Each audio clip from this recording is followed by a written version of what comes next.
Here.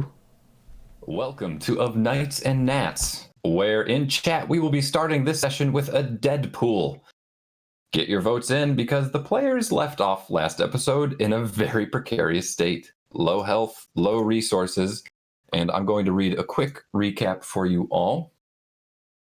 The party returned to the Gloamlight exterior and decided to investigate the GCMC, which had a electrified and magical fence surrounding it. Seth fired electricity into it, which rebounded back on the party with some form of anti-magic bound.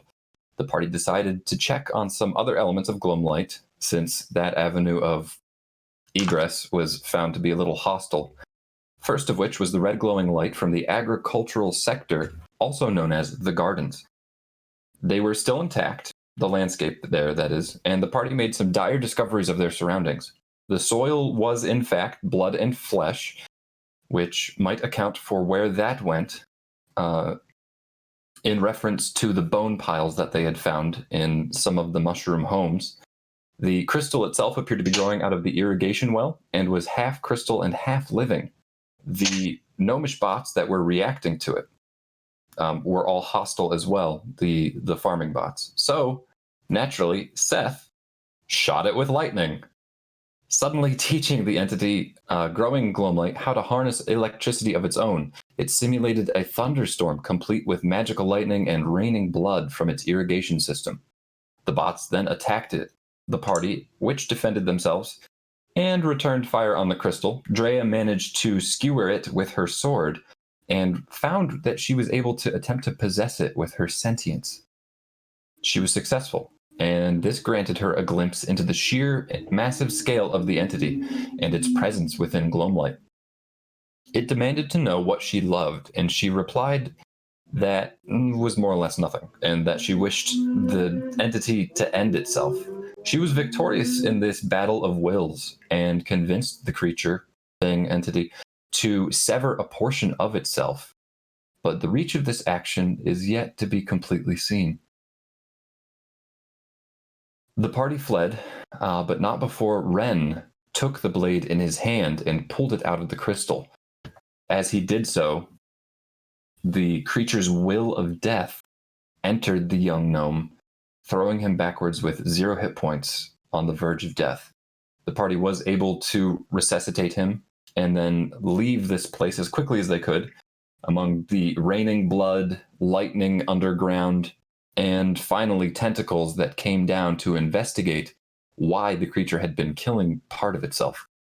2 of those tentacles managed to grab some of the party members, Seth and Thok, and yeet, as we've all been saying, them off to an unknown location. The party headed to the refinery next in hopes of finding a way to eliminate the power that the creature might be feeding off of, or to cut it off from the GCMC, hoping to find their way into and beyond the electrical fence.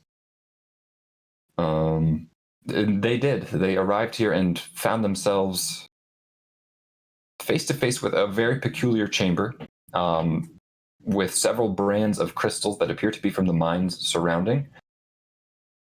And fortunately, their other party members were also located here, were taken here by those tentacles from the ceilings. Unfortunately, they were deposited in a back room with a sealed gate, and the party has had some issue getting back there, but they have been sending some crystals into the back room, which appear to be doing something. They're not sure, perhaps, but Seth and Thok are pretty sure what's happening. We're going to have a quick narrative now, and then we will jump right into the session and describe the scene again and what's been happening, and we'll jump back into the initiative order and proceed from there. So, okay, if everyone can join that, I'll wait for 5 of you to be in, and then mute yourselves and give me a thumbs up or thumbs down if there's a problem with the audio. Ren wandered the corridors of the GCMC in an aimless fashion. The building wasn't necessarily confusing or easy to get lost in, But every time he did this, he seemed to find another hallway that he didn't know existed. In fact, sometimes he had a nagging suspicion that the hallways didn't always remain in the same order. On this particular eve of sojourn, Ren had arrived at a forlorn viewing gallery. He slipped into a quiet booth with glass panes and steel benches that overlooked a sunken platform with a steel gurney at its center. Typically, these rooms would be filled with students or colleagues watching healing, autopsy, or enchanting. But this time, the room was empty, and Ren simply sat down pensively. But his silence was interrupted. He heard the swish slide of the operation room door, and watched as his mother strode in. She spun at the gurney and folded her arms beneath her breasts, cocking her head to the side in a stern, scathing way that Ren knew well and despised. A brow-beaten gnomish man stood before her, muttering and rubbing his hands together. "Come now, Yernin," Nixim said petulantly. "What do you have to complain to me about this time? You had to drag me all the way out here for what?" "It's the safety regulations again, Matron Quill Sharpener. There's been a blatant disregard for protocol," Yernin said while he fumbled with a robed pocket to pull out a little booklet. And which rule was broken this time?" "The study of potentially irradiated and or infectious substance or magical entity, Matron. Page 763, subchapter 76A. "Yernin, I'm going to say this once and only once. The study of that entity is not within the bounds of your authority or anyone else's for that matter. Only mine. Not even the Elder Council or their puppet can know of this. Do you understand me?"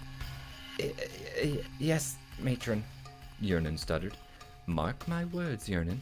I will make you eat that book of yours if you go over my head on this." Ren sat very still in the gallery. He dared not make a noise that would let his mother know that he had overheard any of this conversation. But his mind began to swim with the implications of what the nervous gnome had spoken of, and his mother's threats alike.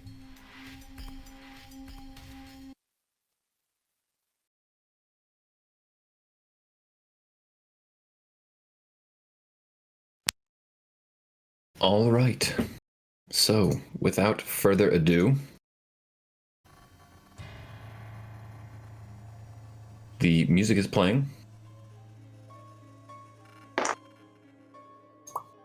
And we are into the session once more. I'm going to wait momentarily to bring up the battle mat, Ben, so you can keep eating. But as a reminder, so we went through a couple initiative rolls. You guys did some things. Ren, you loaded up one of those cisterns that kind of is on a track system that can come up and down the corners, those silos in the corner of the room. You loaded up with green crystals, I believe, and fed it into the main room with the help of Drea and her lantern-like strange friend, the humanoid figure with the decapitated head that's been replaced with a lantern. You've also managed probably to check the door, I think, finding that it's locked. Thok is on the other side of it. I believe the party is relatively certain that Thok is here. You've probably heard him yelling. He was pushing on the door, trying to get it to open. But there are still some elements of this room that have gone undiscovered. You have heard a great rustling, perhaps, from the other room as those crystals clattered down and then were devoured by a creature, a monstrous steel-plated scorpion that seems to have devoured those crystals coming up. Seth, you were down in the pit with the scorpion in that far room, and you went into the ethereal plane. So the scorpion has surfaced, and it appears to be sort of glowing green and possibly affected by those crystals that it has eaten. But it has begun surging up the wall after Thok, who is desperately trying to escape this room. So we are going to start at the top of the order again, and that is Drea. Drea, you were in that central control room. Yep.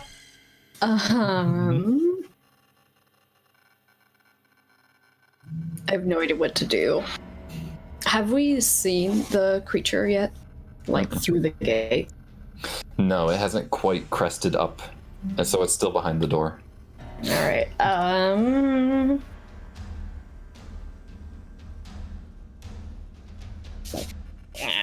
crap. I'm gonna yell out to Ren and say, I don't know if that did anything, but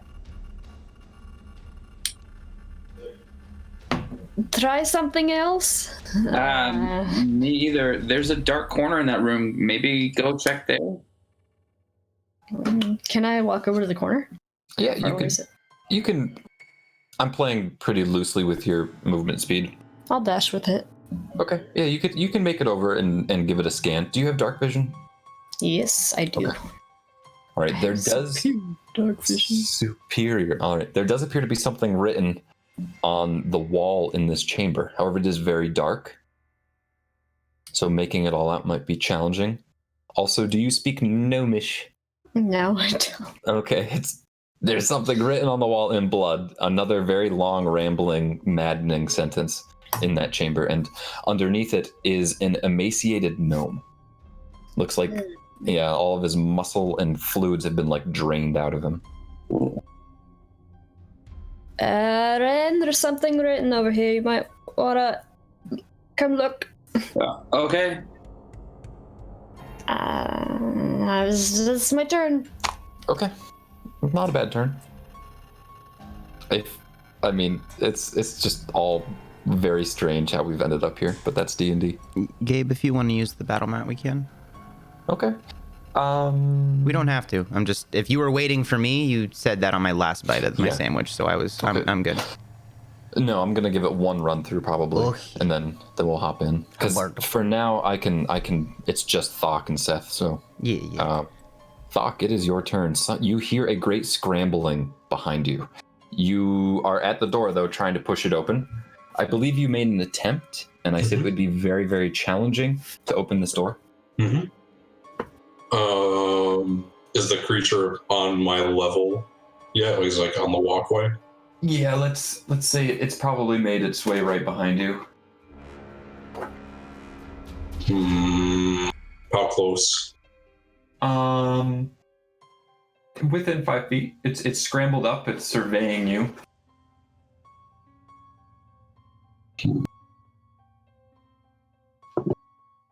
Alright, I'm gonna make my attacks against it then. Okay. So you spin and attack. Thok, when you turn with the door against your back, this monstrous steel-plated scorpion is looming before you. Its tail pincer poised above it, dripping with green acid, the same green of the crystals. I don't like it. 17 to hit. 17 will not hit. As the blade glances against the steel plates. Swing again and score lower. So it's 2 misses. Is it at like the precipice? Like if I push it, can I potentially knock it back in? Yeah. Okay. I will attempt to shove creature. With your bonus action? Yeah. Okay. Where's the stat block? Okay. Where'd you go? All right. I have an unnatural 20 on my roll. Okay.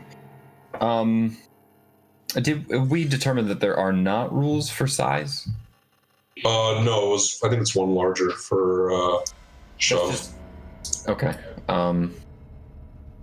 He is huge, so he is 2 sizes larger than you.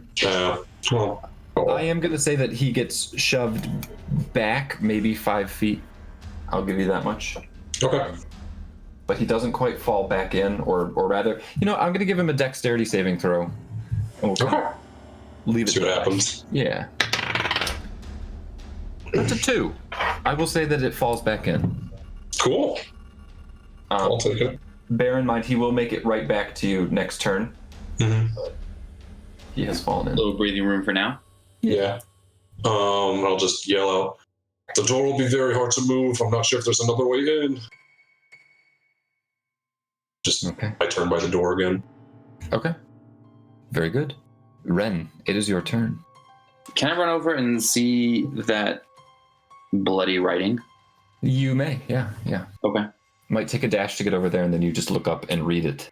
Would Okay. you like to keep it to yourself or read it to the party? Nope, Drea's right there, so I'm just reading it out loud. Okay. The writing that you have found on the wall starts off very eloquent, very well written, and then at the end it just begins to trail down and sort of smear. It's like the writing in the book at the end of in the Mines of Moria and Lord of the Rings. The drums are coming. It says, "It's learning how to behave. We have shown it death, and it has shown us the same. We starved it, and it returned the favor. Feed it at your own peril, for it will become its strength, but also its weakness. We should have shown it love. Now all that is left is violence and madness." And then written in sort of just this skewed dying hand, it reads, "Do not teach it hate."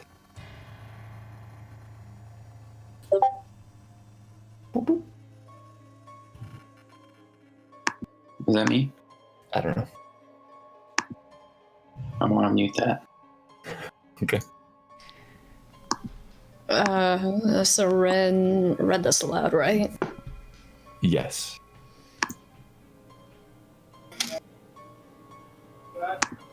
There we go. Okay. Do not teach it hate. Okay. What is it talking about? What is it, Ren? Do you know? This is... Maybe this is something about the creature we've been seeing. Either parts of it or the whole, or the spirit down here that I met when we first came down here. I don't know. If it hasn't already been taught hate, then why is it killing in? I don't know. I think it is the creature down here, because Seth shot it with lightning and it learned right after that. Very true. Gabe, can you message me that just so I don't have to have you repeat it on chat? Yeah. Okay. Also, did we hear Thok yelling? Yeah, you can hear, especially because there's that space up in the ceiling where the cisterns can pass through. Okay. Also, what is Thok talking about? You can yell that back to him and ask for.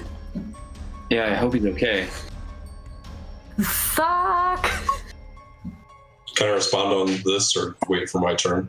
Yeah, just keep it very brief. There's a large scorpion creature in here. I shoved it back into the hole. Help!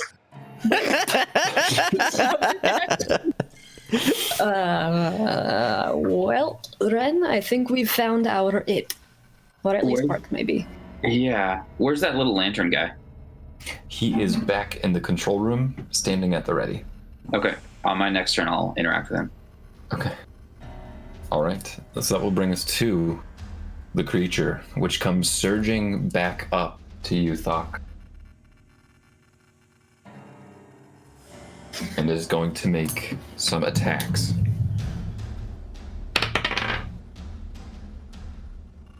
That's a nat 20. I will. Yikes. I will. Always a fun start. I'll parry on that. Okay. Just to do some damage. Does that reduce damage? Yeah. Okay. Very good. Okay, so the pincer comes slamming down, getting you right in the spine, sort of twisting you about, and you are grappled. There is no check for that, but there is an escape DC that you can make on your turn. So this pincer has you held in place. You will take. I don't use that very often. Oh, okay. 17 bludgeoning damage. Okay.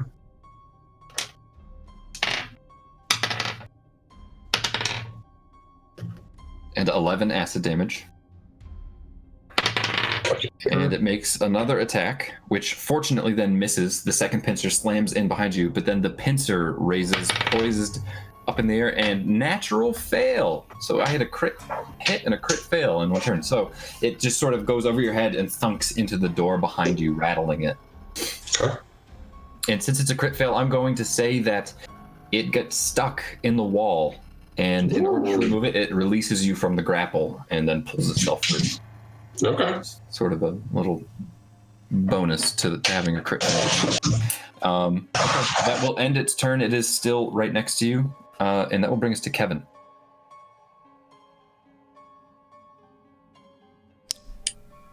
Where am I? You are in the main room. You're back on the back left corner in the first crystal area with the green crystals. Okay. You are welcome to interact with these crystals or run to a different set of crystals, do what you would want to do. I hear everybody else freaking out, Yeah. and I heard what Thok yelled. Mm-hmm. So if Thok yelled, there's a big scorpion, help, Kevin will run to help. Okay, so Kevin, you run to the far end, and you're standing before the great double doors. But they do appear to be very well secured, very large stone doors.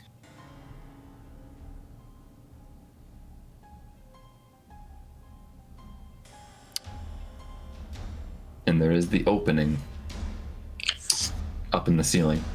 Do that black dot right there, and Seth and Thok are up here. Mm-hmm. And the big double doors. Here, let me zoom on Bryce's Yep. screen. Okay. These are the double doors up here. Yeah. And there's the opening in the ceiling. Yeah. Right directly above the double doors, but it's 20 feet up in the air, maybe.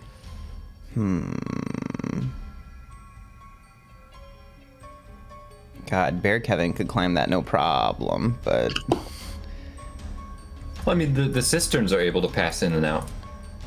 And the cisterns are probably about the same size as a medium character. why do I want to You spend want to a go wild shape? Mines of Moria and hop on in? Mines of Moria. You gonna Get in one of the little carts and take a ride? Oh, maybe that's not Mines of Moria. like if that's possible to get in there, I'll try that. Oh yeah, they're fairly large. They're crucial. Oh heck so, I mean, yeah, they're- get me in a cart. If there's a cart. Okay, yeah. I mean, you can rush over to one and hop in, but now you've got to communicate with someone to use the levers. Lever go, lever go, lever go. All right, Lantern Man says, "Your wish is my command." And you up, and then you spool around. Next round, he will push you forward and send you in. Okay. Okay. Seth, All right. you were in the ethereal plane. All right. Well, I blink back into existence. Okay. Okay, two questions. How far up is it for me to climb, and how big is the room that we're both in? It's a 20-foot climb, and the room is about a 20-foot diameter. Okay. Can I use half my movement to try and climb up? Sure. Are you following the same path as the scorpion? His like pincer holes? Or are you going to try and shimmy your way up like a clear space? Probably do the clear space. Okay. I will require an athletics check. The DC's not crazy high. I hope not. It's a DC 12. Just because it is like, it's a steel wall, so I mean, not easy to scale, but not impossible. 16. All right, Seth, you worm your way up. You are on the far end of the chamber. Okay. All right. I'm just visualizing this. And since the room is about 20 feet, I am going to use 2 sorcery points and cast darkness on the entire room. Okay. The entire room plunges into magical darkness. And as my bonus action, I will use my remaining sorcery points to have my direwolf come out. Can you blink out again? Yeah, I can blink back out, but that's Okay. His initiative's 9. And The dog. yeah, I didn't write down initiatives from last week. What's his name? I've been thinking about it. Not sure yet. I'll get back to you next week, or maybe after break. Lionel. Pupper's precious. Hey, Mike, don't take my cat name. We listed our initiatives, or some of us did in the Discord last week. Gabe, did you want those? No, it's okay. I'm just gonna put it at the end Okay. Okay. And for sanity's sake. do I have any movement left? 10. No, because it No. was 20 feet tall, so I kind of let you fudge getting up altogether because it would have been 40 movement. Okay. That will end my turn, and I blink that back out of existence. Okay. Blinks back out of existence, leaving everyone drowning in darkness. We remain to be seen if this is a blessing or a curse. Who else but Seth? I actually have a marker that I can use for you. Just trying to buy time, man.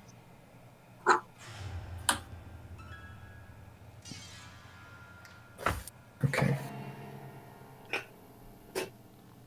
All right. And that will bring us to your dog, I guess, technically. So, Okay. I think his name was Kevin. Kevin the dog. I think that was right. All right. In that case, it is going to move to the scorpion and just make its attack. Okay. It must make its attack with disadvantage. If Soy is within 5 feet, it has advantage, so I think it evens it out. Yep. Good. Yes. I got a 4, so never mind. Okay. All right. You hear the snapping of wolfen jaw in the darkness. Okay. That will bring us back to the top of the order. Drea, it is your turn.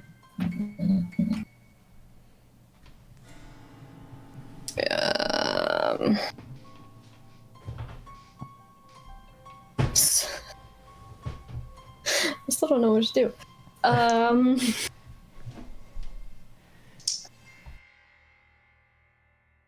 gonna yell out what little bits of the gnomish I remember Ren reading to Thok and yeah, to the guys in there, and then so just crap, I really don't know what to do.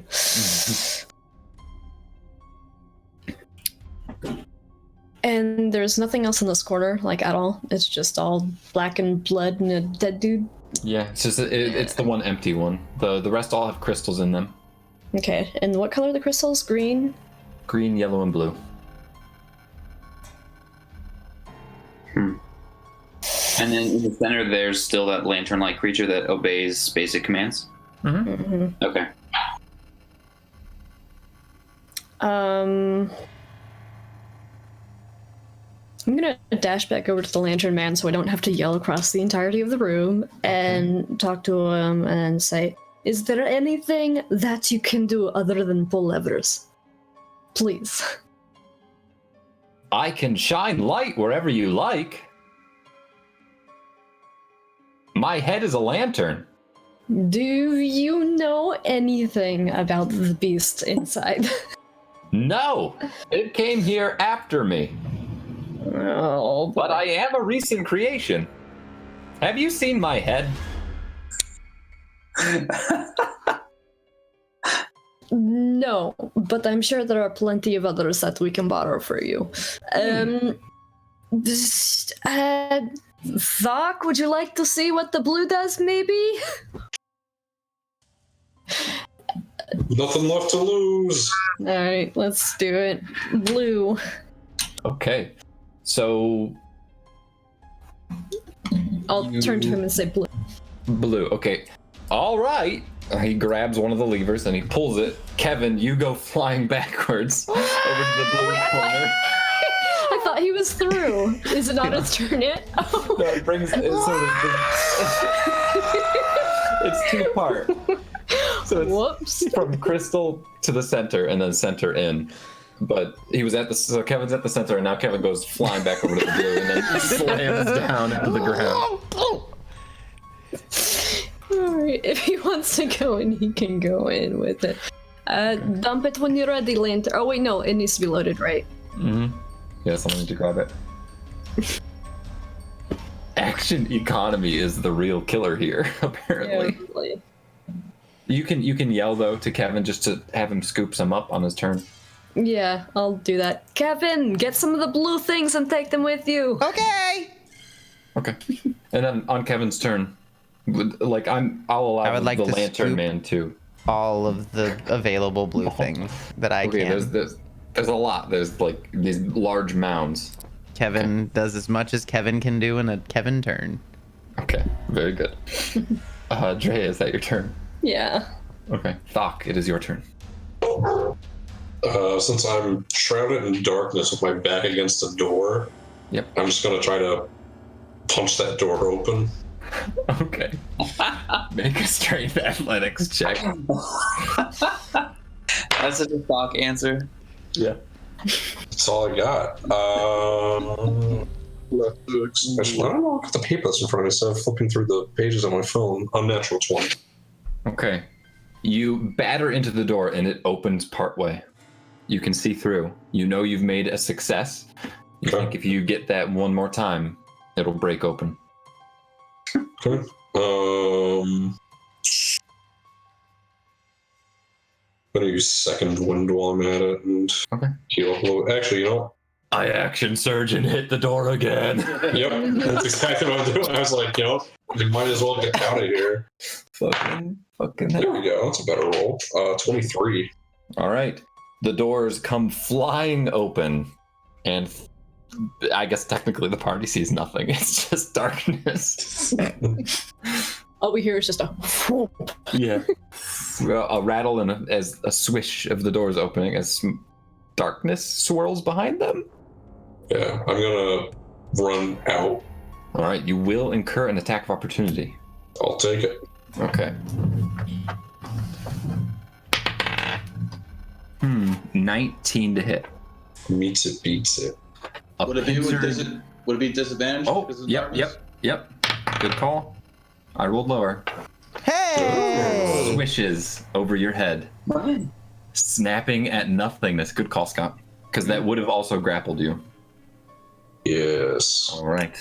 Thok comes rushing inward, looking a little worse for wear, but not terrible. Covered in acid, leaving the scorpion in the room with the incorporeal Seth and the dog. And that will bring us to Ren. Ren, it is your turn. So what you can tell is Thok just sort of came rushing out as the door swung open, but you can't see anything within. Okay. As I rush past Thok on my way to Drea, I'll shout, his weakness is something to do with green. And can I make my way to Drea? You may. Yeah, so you're running back to the control room? Yeah. And I'll say, Drea, I'm not in shape for battle. You're gonna have to do it for me, and I'll cast haste on her.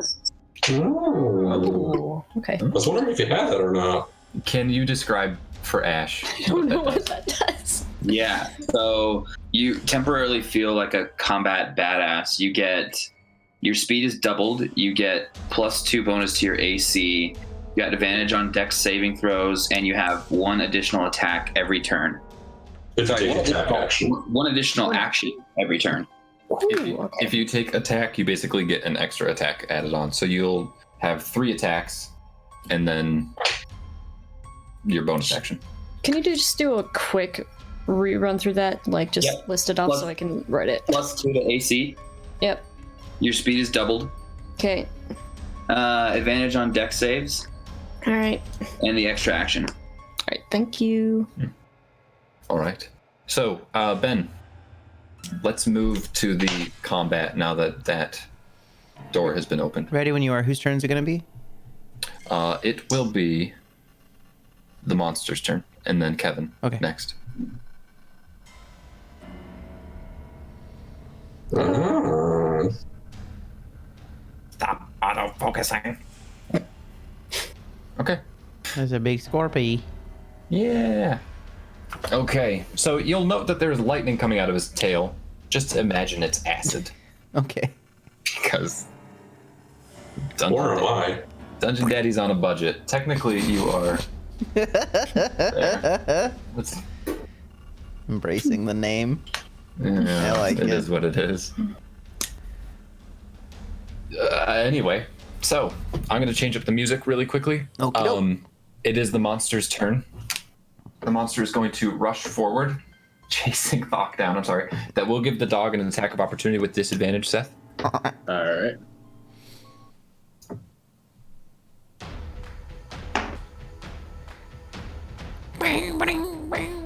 Like, I like to imagine you can see Drea back here. Her eyes are just glowing sort of blue. She's ready to do the fight. Everyone in there is sort of in that partitioned room. I can, of course, move the camera to accommodate if needed. Seth, what'd you roll there? With disadvantage is 16. All right. You again hear the jaws of the beast snapping at nothing. All right.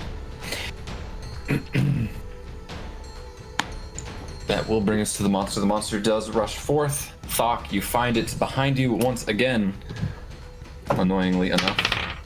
And that's going to miss. That will hit an unnatural 21. I guess and a 26 to hit. Okay. So 2 are going to hit. The first of which is the claw, and you feel it pinch around you once again. Huh? Put my dice in between rounds. What's wrong with me? All right, the claw hits you for 15 bludgeoning damage, grappling you, and then you feel the acid rushing over you from that attack, dealing 8 acid damage. It's gonna make another.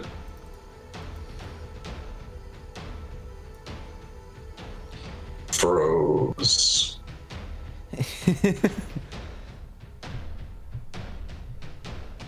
Give him a sec. There he There is. we are. Hey. 8 damage. It's gonna make another. Yes. So the stinger now attacks. I rolled the other ones already. So this one hits you, Thok, for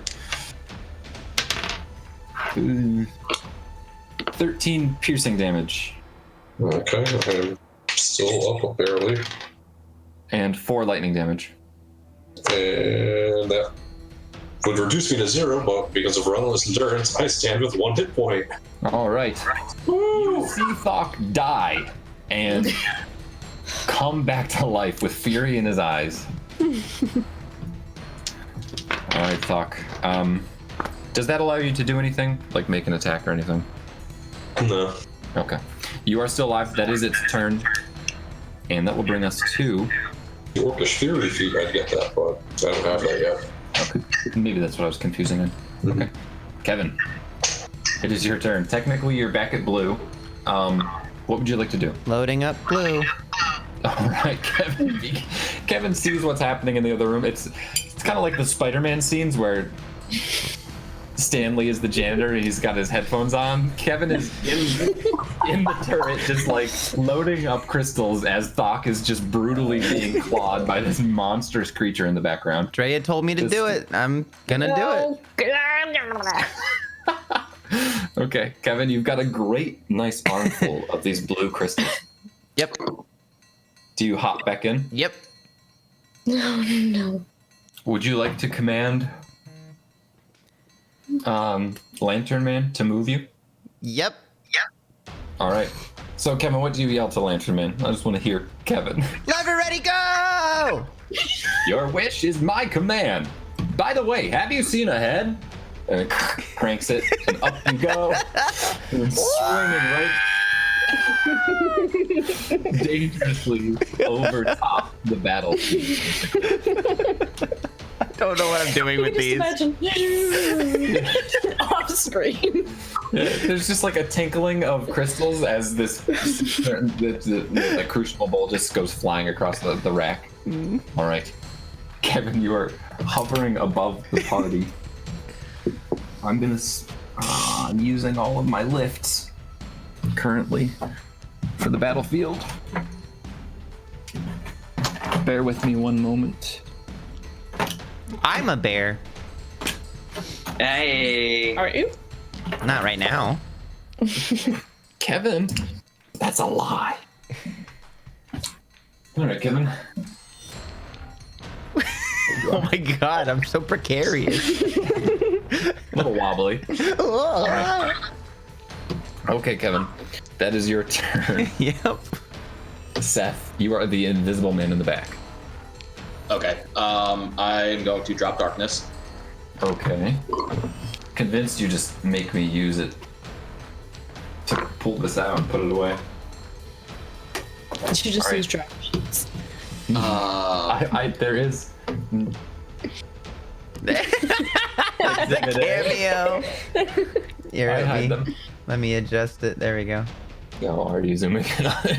No, I'm just trying to move it. I can't really zoom a whole lot. I'm Okay. barely getting the bottom half of the scene in. I can move it down. There's a little bit of real estate at the top. If you could do that, that'd be helpful. Also, can we see that thing that's up there? What thing that's up where? The clear one on the rock, or is that Seth? That's Seth. Oh, That's okay. just a marker for him. Okay, just checking. For Yeah. anybody who doesn't know, I'm referring to this. Alright. So You've blinked back into existence, I assume? I have. I take it my hound is not 5 feet away. It is not. Okay, I figured. Then in that case, I will cast Mind Spike. Okay. So you are attacking it Scorpion. with. Could you read Mind Spike to me? Does it target Yeah. its mind? You reach into the mind of one creature you can see within range. Okay. Does it have anything like the spell does not work on constructs or undead or something? The target must make a Wisdom saving throw, taking 3d8 psychic damage on the failed save, half as much successful on failed save. You also always know the target's location until the spell ends, but only while the two of you are in the same plane of existence. While you have this knowledge, the target can't become hidden from you, and if it's invisible, it gains no benefit from that condition against you. Okay. So it doesn't have any condition about immunities. No. Okay. Yeah. Wisdom saving throw? Yes. 15. Okay. All right, it fails. Yay.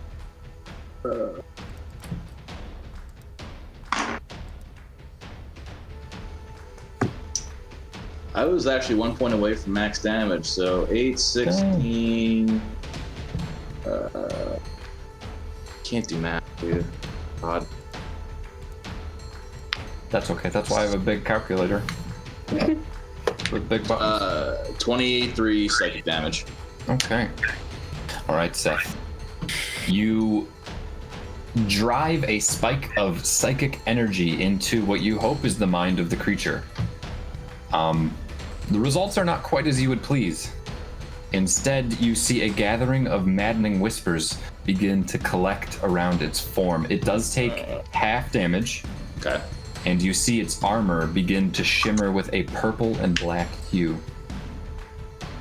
All right. And Mostly around the pincer where its next strike is poised at Thok. and then bonus action. I will convert my level 1 spell slot to. Okay. And Just mark down that you're doing that stuff. yeah, I got you. And that is my turn. I blink back out of existence. Okay.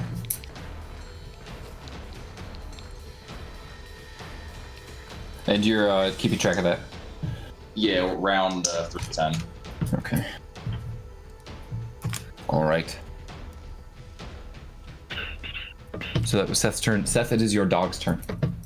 All right. He's gonna move up. Whoops. Move him just so he's within 5 feet of Soy at least. If he can squeeze by. Sure.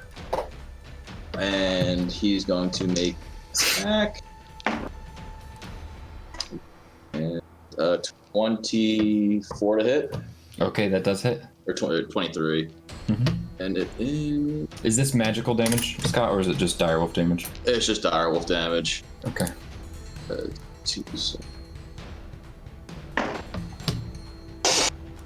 6 piercing damage, and I need a DC 13 strength save. Okay. Unless it is, like, huge or monstrous. It is It's huge. huge. Okay, then don't worry about it. Okay. It's huge. The wolf buries its teeth into the steel plates, and you hear that scratching of tooth on metal does not appear to take any damage from non-magical substances Ooh. Alright. until that armor's been cracked. All right. Drea, it is your turn again. You Okay. feel fucking great. Yeah, I do. I'm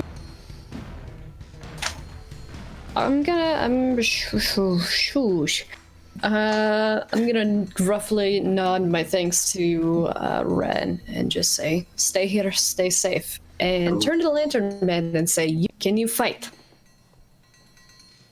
I probably did that once and lost my head. Will you fight? I'll shine light. Good enough. Come with me. Okay. I'm gonna step out and can I make it over to Thok with just a 30 speed? Yes, because if you guys are in a little room, but I did say the glass panels, the panes are all broken out, so you Alright. can just vault it.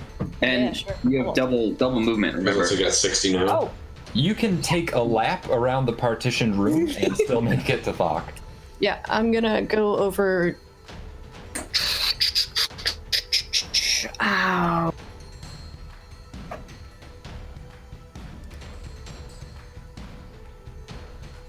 Cruddy. Alright. Yeah, I'll go over to him.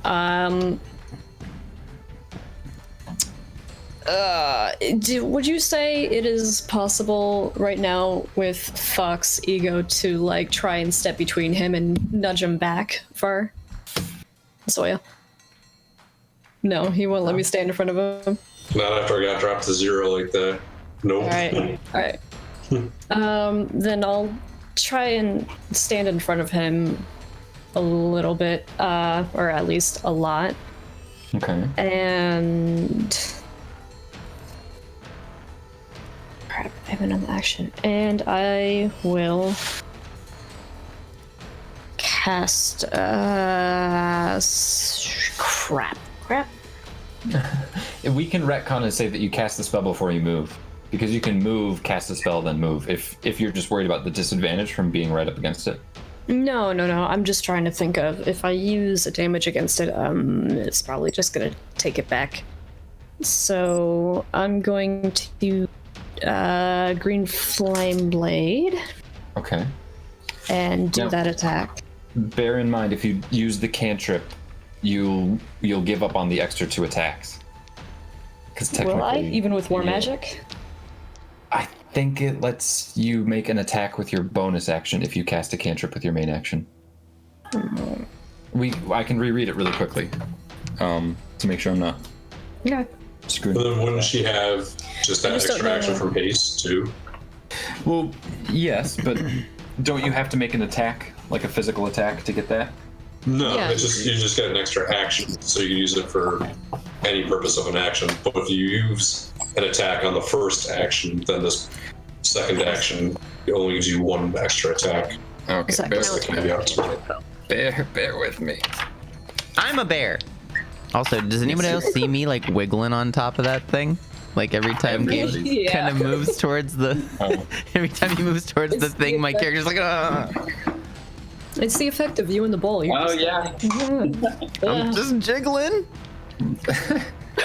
Yeah, you're just fine. gonna try Hold pelting them fast, at him? little What are Kev. you doing? Hold fast. Okay, haste. Gains Oh, an yeah. additional action on each of its turns.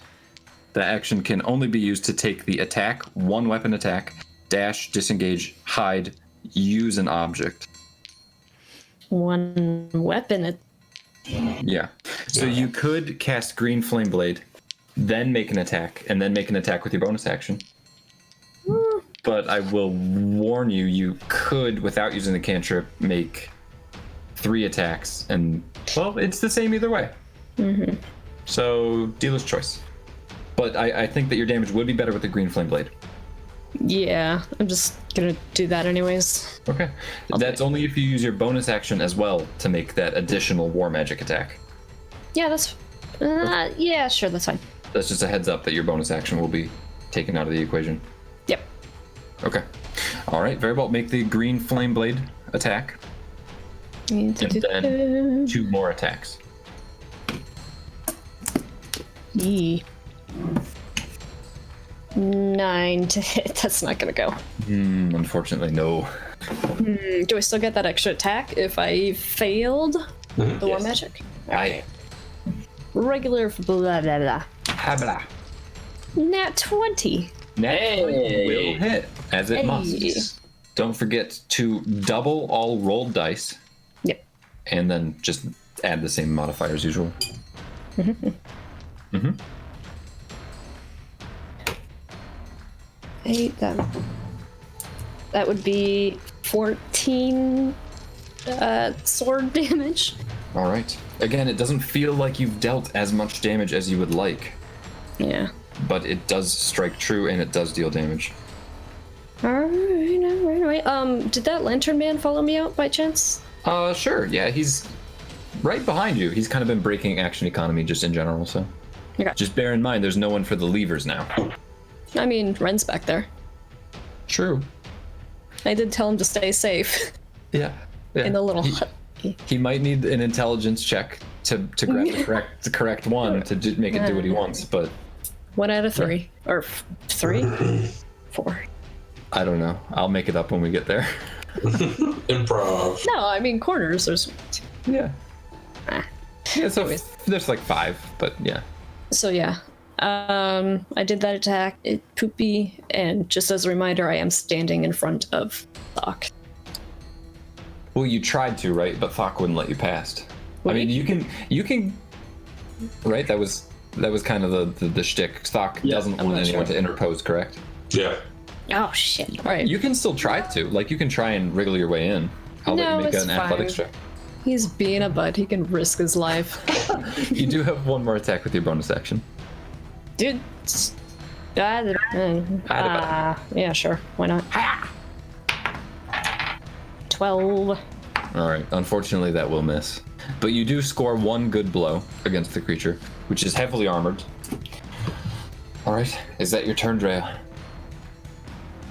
Mm-hmm. Okay. Thok. With my attacks. All right. Since Scott's wolf is next to me, do I get advantage on those attacks, Scott? It just says pack tactic. That's wolf gets gotcha. That's fine. 18 to hit. 18 will not hit, unfortunately. Damn. Warpick glances off the steel plates. Okay, go again. And that will be an unnatural 20. That will hit. Right. I'll hit it with a taunt as well. Okay. 1 HP, still taunt. I fucking love that. You get DM inspiration, sir. Ooh, alright.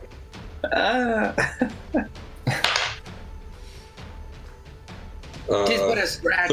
13 piercing damage. 13 piercing? Yeah, did it make it save? I believe it failed.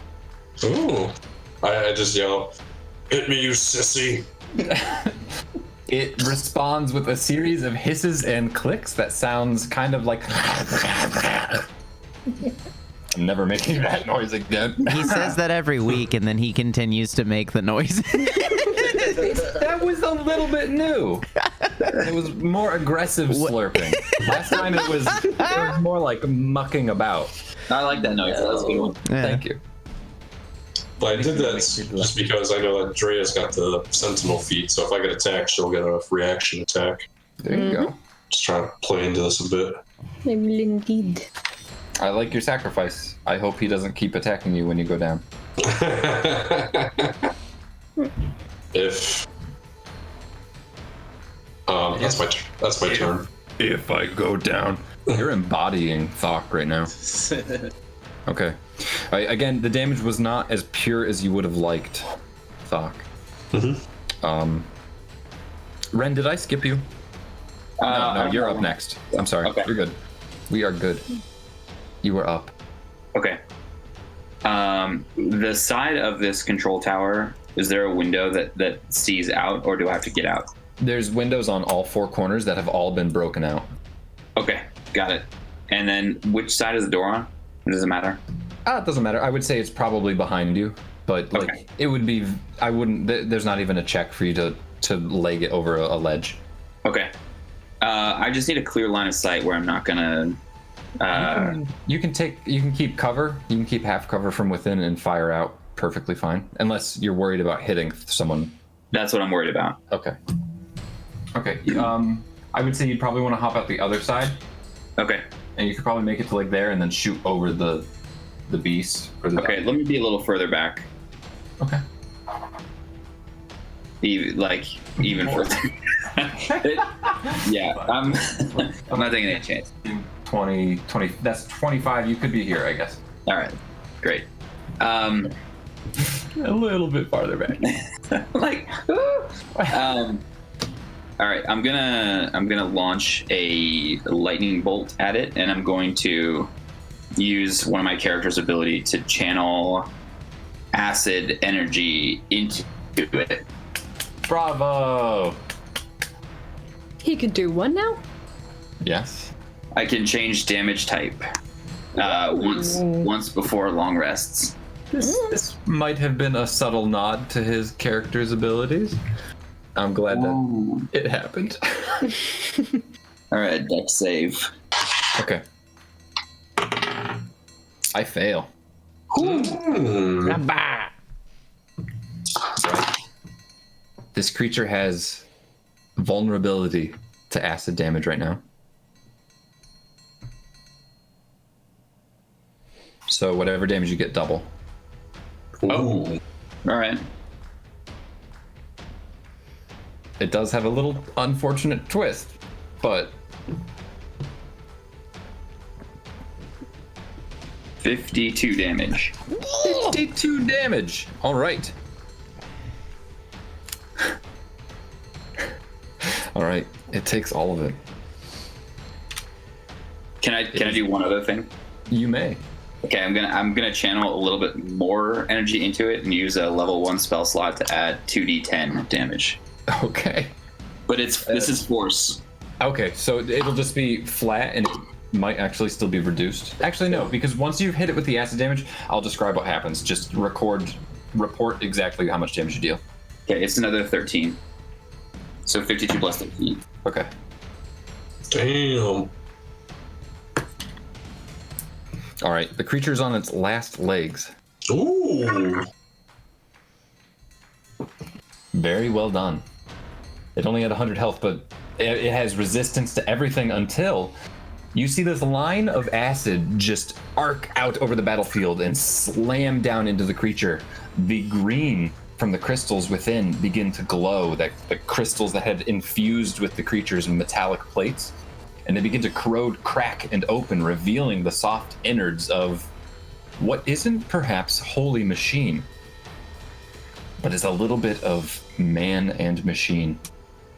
All right, so very well done. However, you do see that the bits of crystal on the creature have increased in glowing.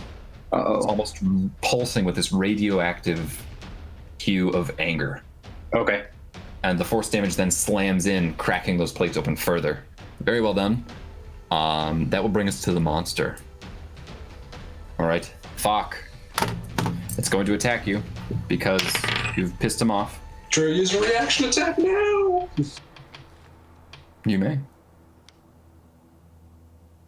Okay, make an attack, Dre. You're muted, I believe. Do I have to wait till he gets hit? I don't think so. No, it's not on hit. It's just if it attacks another creature besides you. Da ba da da da da. Da da da da da da. 18. Go to sleep now, angry scorpion boy. 18, 19. Do I? It's 18. Do I get any pluses? Did you roll a natural 18? Yes. Okay, yeah, you get your proficiency and your strength mod. Shoots. All right. Yeah. Then. It's a hit. It's a hit. Yeah. Guaranteed. You're good. Yeah. Okay. Yeah, so you strike it. Drive your blade into the foe.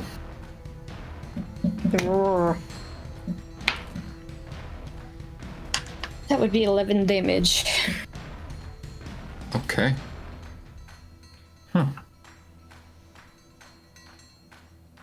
Drea, you slam the blade into the head of the creature.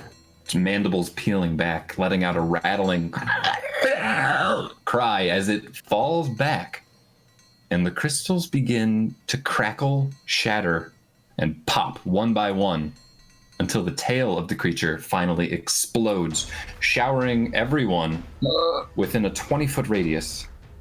Already twice anyways. No! With irradiated energy. I am going to add up all of the magical damage you have all been dealing to it. Oh god. So bear Oh shit! No! So. Is there a save on this? Yes, there will be a save. Okay. Fenric, I think you're safe. Yeah, Fenric is okay. Fenric is not even in this campaign, so I'm sure he's fine. He's up in, He's off on a totally different plane of existence. Kevin's This just isn't gonna watching be- this all happen. Did I really just say that? I'm gonna get out of this entire. I think I probably had the most HP and like spell slots even going into this, and I haven't been involved at all. It's all right because this is exactly what Kevin would do.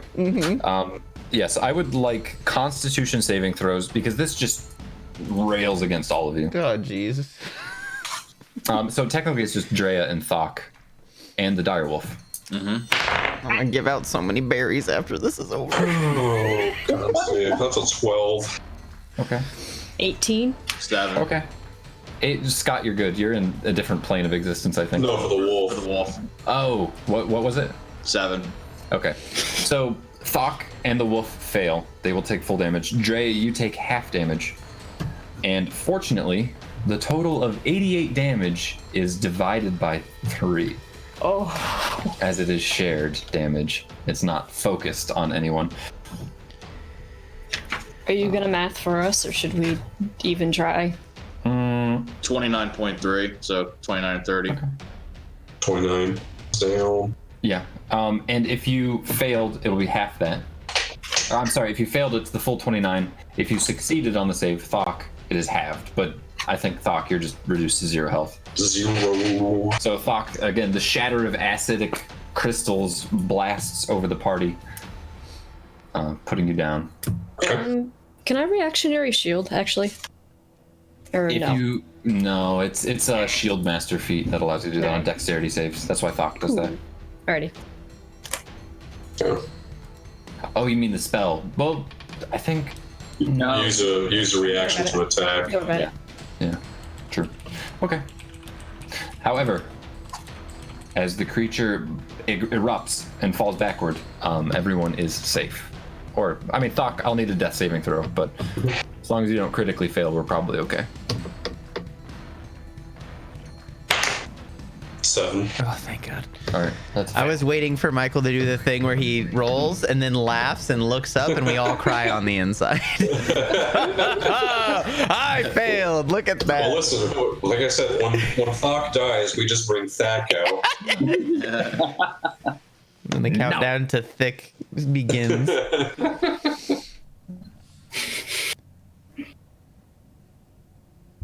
Okay. So I'm going to stop sharing.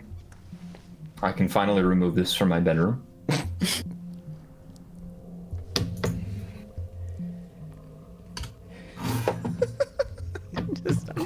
I'm still just up in a cart in the air.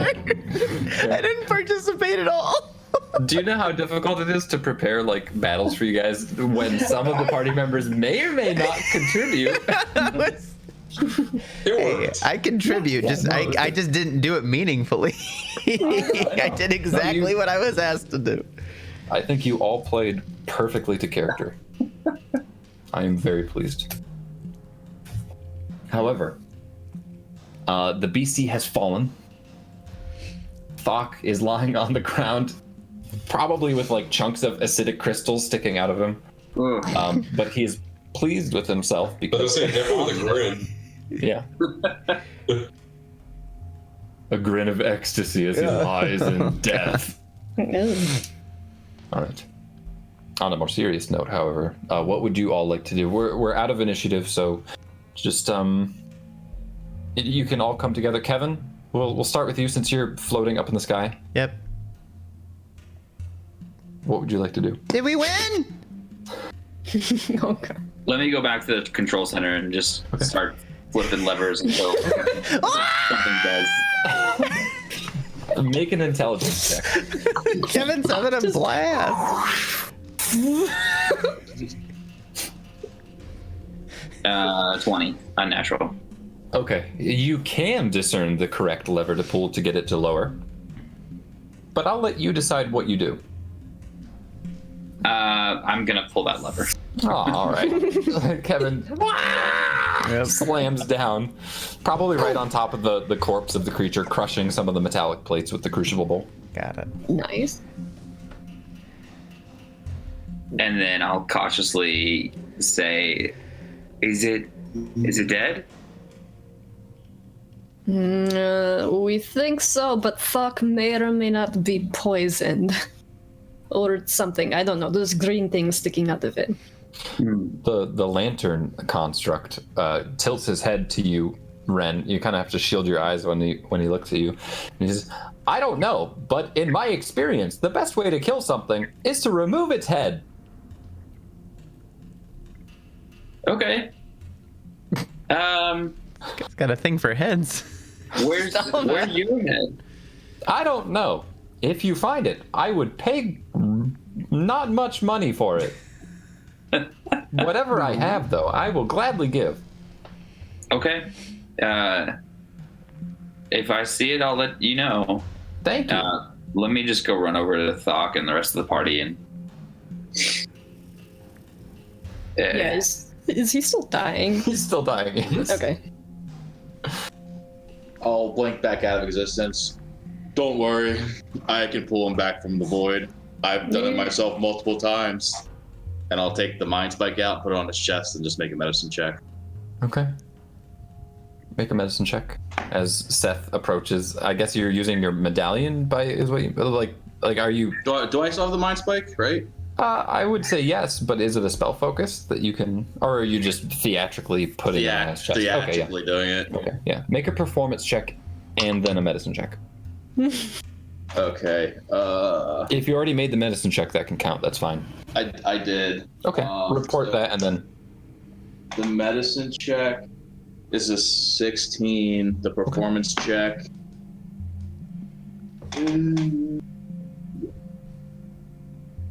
is a 10. All right. Everyone has seen better in their day. As you pull the spike out and you like tap it on his chest. Not quite hard enough to really make it realistic, but you know, it's passable. They think that you did something. You do manage to stabilize Thok. Borosan commands you to rise. Rise, Thok. That's the first thing you hear. You hear that, and then you see a bright light from the lantern bot standing over you. I'm still unconscious technically, aren't I? If I'm just stabilized. You're stable at 0 health. Okay. I would say perhaps in and out of consciousness. Okay. But yeah, you can't move. Okay. I can come over and give him a berry to get him up to 1 health. And now Kevin comes by and Yep. drops a berry in mouth. Hand everybody a berry. Do you make him? Do you chew his berry for him using his? I like to think so. We've done this before. just you grab his body. You turn Thok into a woodcracker. Yep. Or a Nutcracker? Yeah, woodcracker. Woodcracker. If a woodpecker and a nutcracker had a baby, it'd be really uncomfortable for everybody. Yeah, and creepy looking. Anyway. I told you this mind spike worked. Borosan's not that bad. Yeah, the last time I used it, it was pretty shit. Also, the last time we heard anything about Seth, we found out how much of a POS he is. So I don't think anybody's trusting him right now. Seth is not aware of this. Yeah. However, Bookworm does peek in from the entrance. Is it safe? Can I come in? It is now. Come on in. Okay. And he scampers in. Ooh, that was harrowing. I'm glad I got the door open. I'm glad you all were able to kill this thing before it killed me. Yeah, how did you open that door? Well, I think Seth put some magical darkness between the monster and myself, and I didn't want to try to attack it in that situation, so I ran into the door twice and got out. You're saying you punched the door open? This is my shoulder, but yeah, essentially. My magical darkness has its uses sometimes. Might have saved me from being hit. How sure are we there aren't more of these scorpions here? I certainly hope not. I can only hope that we can take a long rest now. And sleep.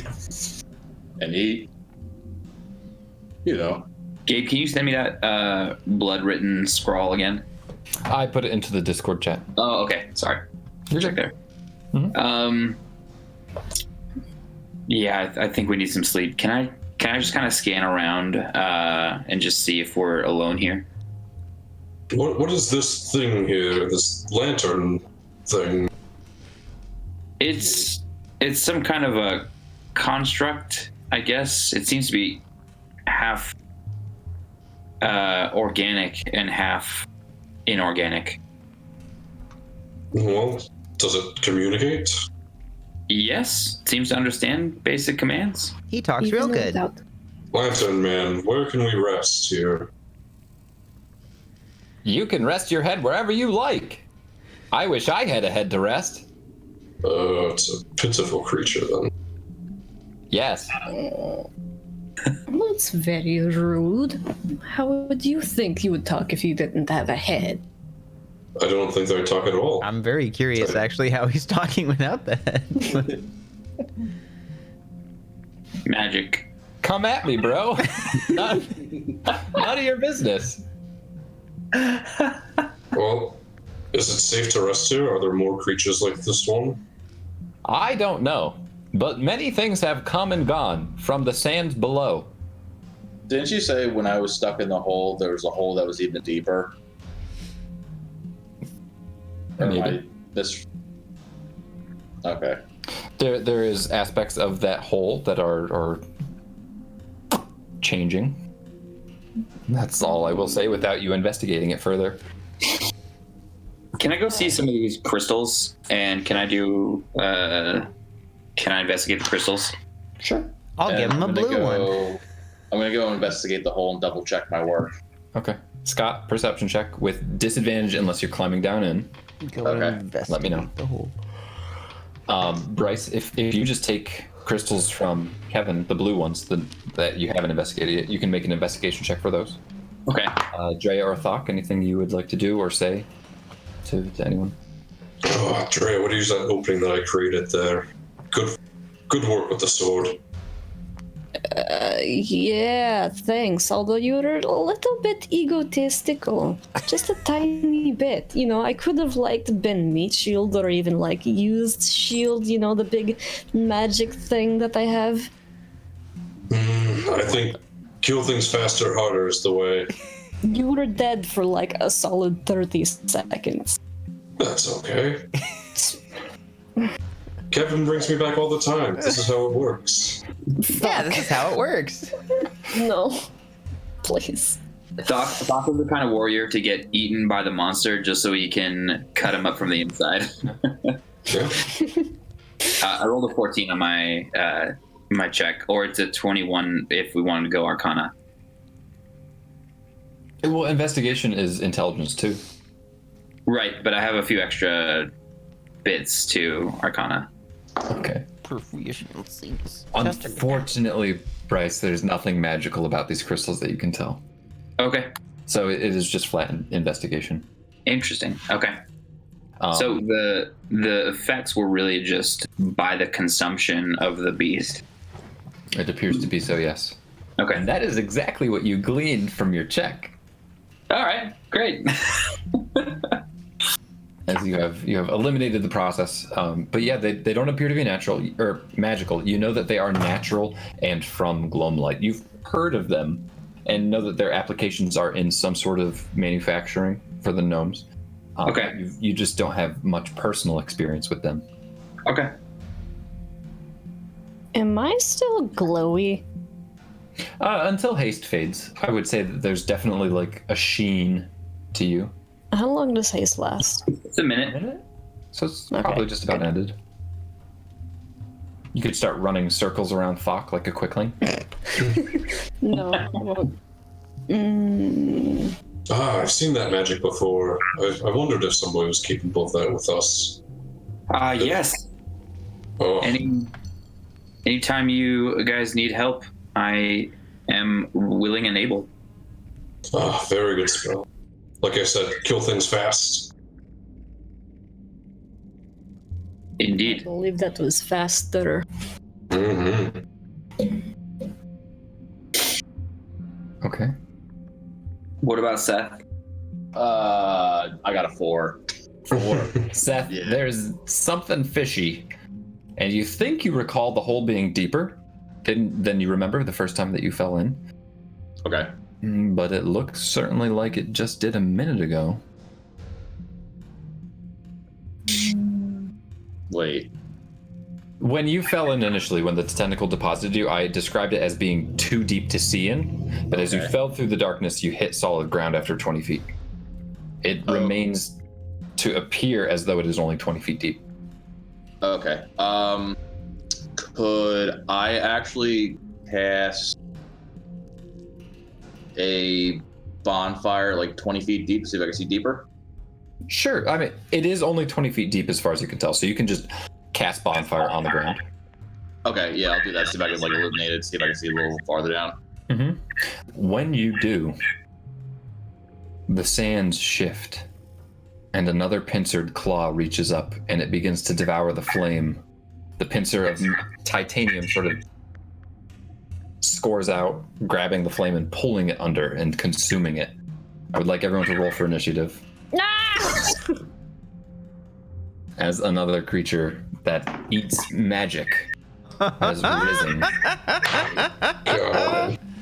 Oh, no. Why? Is there any commotion that we hear to let us know that, he's fucked with the hole, something's back? Sure, He's yes. fucked with the hole. Something's back. Rest in peace. Yeah. F in chat. Okay. Well, I rolled a 1 plus a 2. So that's Okay. 3 for Ben. Okay, I've got a 3. Is that my Discord pinging? Yeah, that's us putting our initiatives there. Oh, okay. Good. Okay, Soya's got. We could just leave Seth. I mean, Yeah. get Soth to come into the campaign next episode. Be like, no, we didn't hear anything, guys. Come on, let's go. Yeah.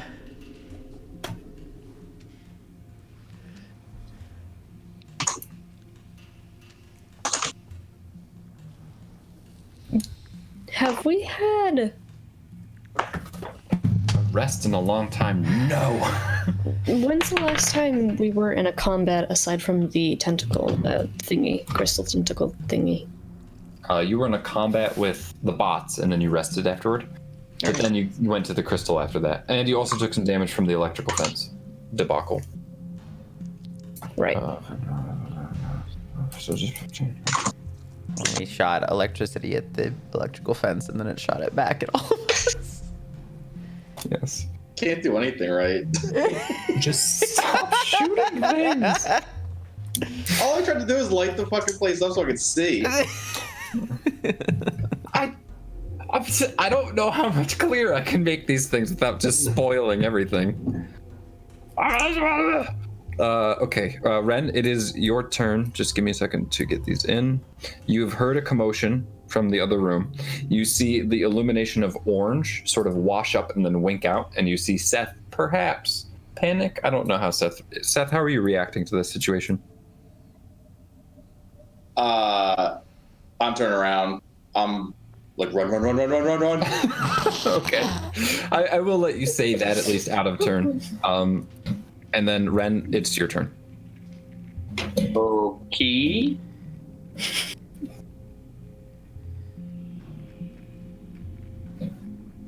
I will change the music back because this is too quiet. Is there a second story in this place, or is it just a single story? No, it's just like a vaulted ceiling, so like 30-foot ceilings. But aside, you could get up on the track system. That's like in between. That's about 20 feet up. Okay. Outside here, what's my knowledge of kind of the surrounding areas? So you know that a few, like maybe a half mile to the south, would be the precipice down into the Brimsink Trench. Aside from that, it's really just plains, the gloaming plains, so flat rock, darkness. You know that the mines are directly to the west, and they aren't far. They're within eyesight. And then to the north, there is an exit of the gloaming, but you have not visited that exit in your lifetime. Okay. Can I? What was that? I opened my phone for a second, and I still had Facebook open, and I tried to like autoplay a video, and I've got to mute it too. Can I yell out loud, book it to the mines, let's go. Okay. And I begin booking it to the mine. Let's go. All right. Ren runs out the door. He yells and runs out the door. Drea, your turn. Yeah. I'm gonna turn and look to everybody who's gathered here and be like, well, you heard them, let's go. And I'll follow after him. Okay. Drea chases after.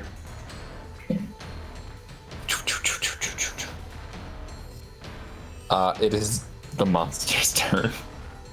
He soars up and attacks Seth. With Bye. attacks. Okay. 13 to hit. Mm-hmm. That hits. I have an AC. What the French toast? I rolled a six. You know this. I assume you have mage armor or something. I don't think I cast it. No. Oh no! I dropped everything. No. We're about to find out that Seth really can die. Yeah. For real this time. Oh no.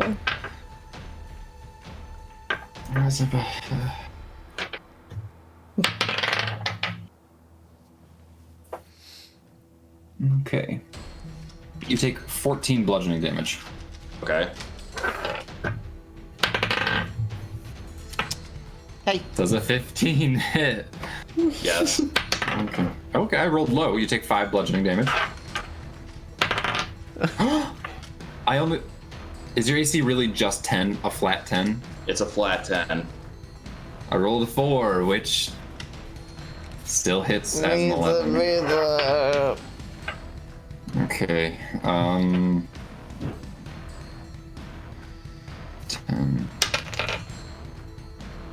14 piercing damage. Okay. I am going to use my Strength of the Grave thing. Gonna make my charisma save to see if I can have 1 hit point left. Okay. Come on, Seth.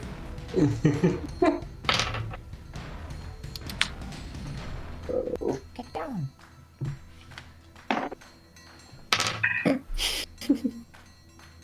Oh, I save. Yeah? Save good. 26? Very nice. All right, Seth.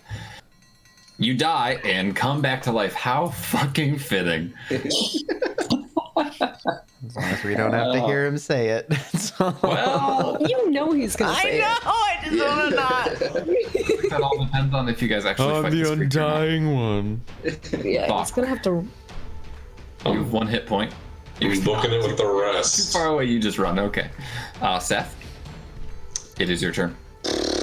Oh man. Blink. Yeah. It's either I use blink or I use darkness. It's one of the two. I just hide. It's up to you. You are grappled. Oh, I am. Yeah, he's clutching. You were like in his attack, and he smacked you, and then pinched you, and then he fell over dead. Then he came back alive, but you're still there. Okay, I am going to use my. Does Blink teleport you, or does it just make you in the ethereal plane? Different plane, so I would say it would remove the grapple. Yeah. Okay. I am going to convert a level 1 spell slot to a sorcery point again, Okay. and I'm going to use blank. Okay. The real question is, does it succeed? I hit an 18. Okay. Blink out of So existence. Seth blinks out of existence, but you are in a different plane. Can you move while you're there, or do you have to just wait? Yeah, I can move my full movement, so I'm gonna move Okay. 30 feet in a hiding spot, anywhere really. You got to tell me where, man. I can't pick that for you. I mean, you know the general layout. Okay.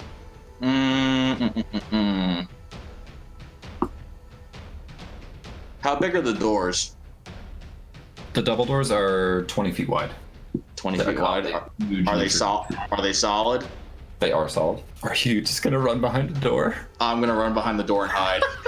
That's a good strat. Yeah, no, it's It's a thing We'll that you're see. doing. you're in a different plane, so I'm not gonna call for the stealth check just yet. Okay. If everyone else vacates and he's like left to look for you, then I'll call for the check. Okay. But since you're in another plane, he can't detect you anyway. All right. Kevin, it is your turn. So everybody run. All right, Follow Kevin along. turns and runs. I saw Seth disappear. I'm like, oh, he's probably fine. He can't die. You keep saying it. Ever living. Seth, Mhm. Oh boy. you wink back into existence. Music. Make a stealth check for me Oh my gosh. against the creature's perception. Is there any chance I can use my 2 sorcery points to cast darkness? I will say that you may, but it will allow the creature to know You are around. probably where to look if you're casting it on yourself.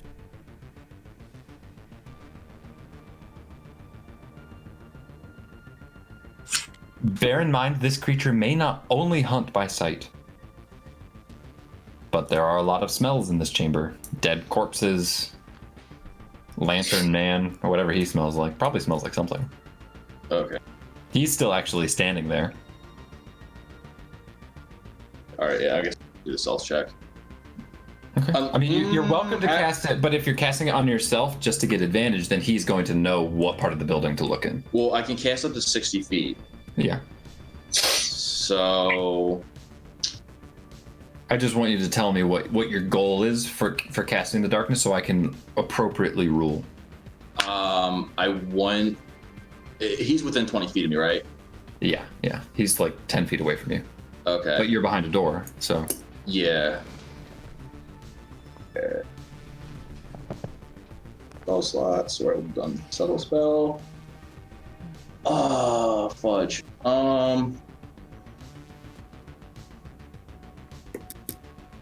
I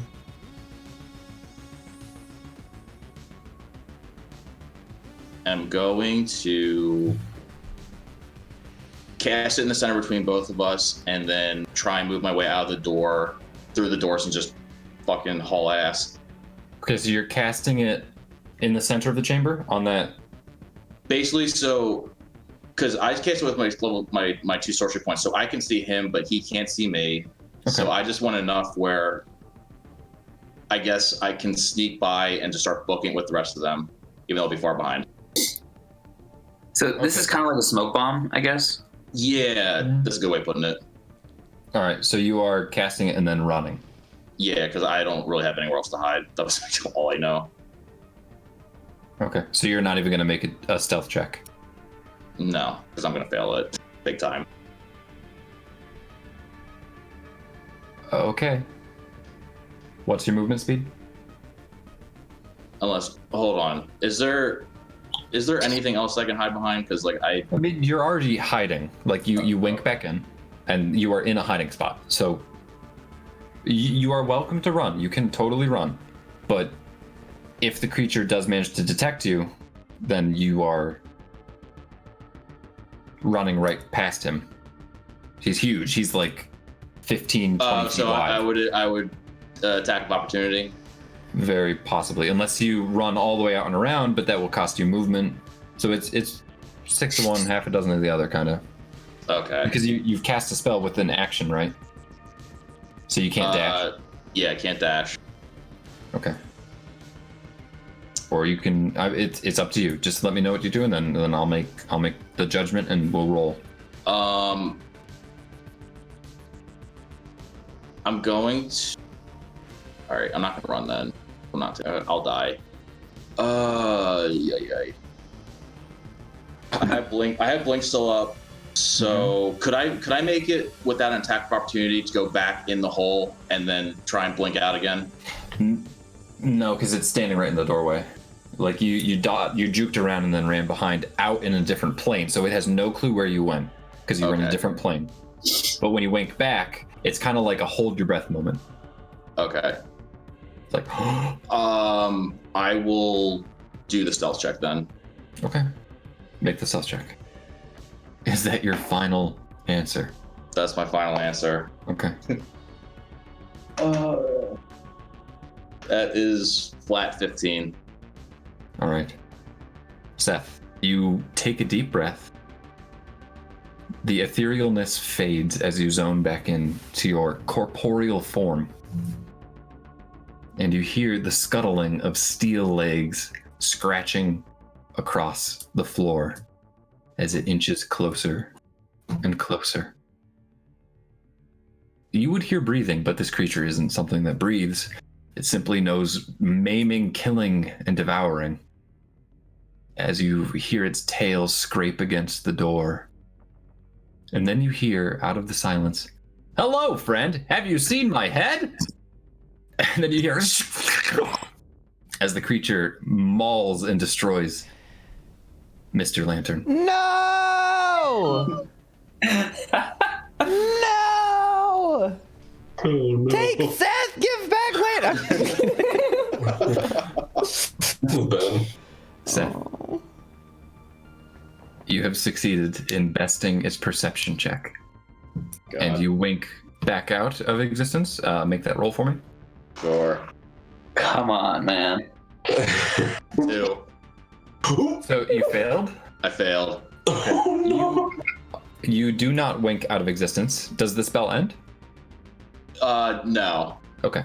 So You wink out of my existence. next turn I would be able to do it. Okay. But you are still there. However, you hear the creature munching away at Mr. Lantern. I will give you advantage on your next stealth check, since he is preoccupied. Okay. I will take that. Would you like to do? I'm going to take that advantage stealth check and try to stealth around and away. Back. I guess I saw where everyone else went.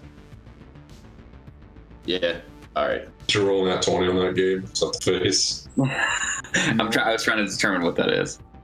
It was good though. It was good though. Oh no. 19.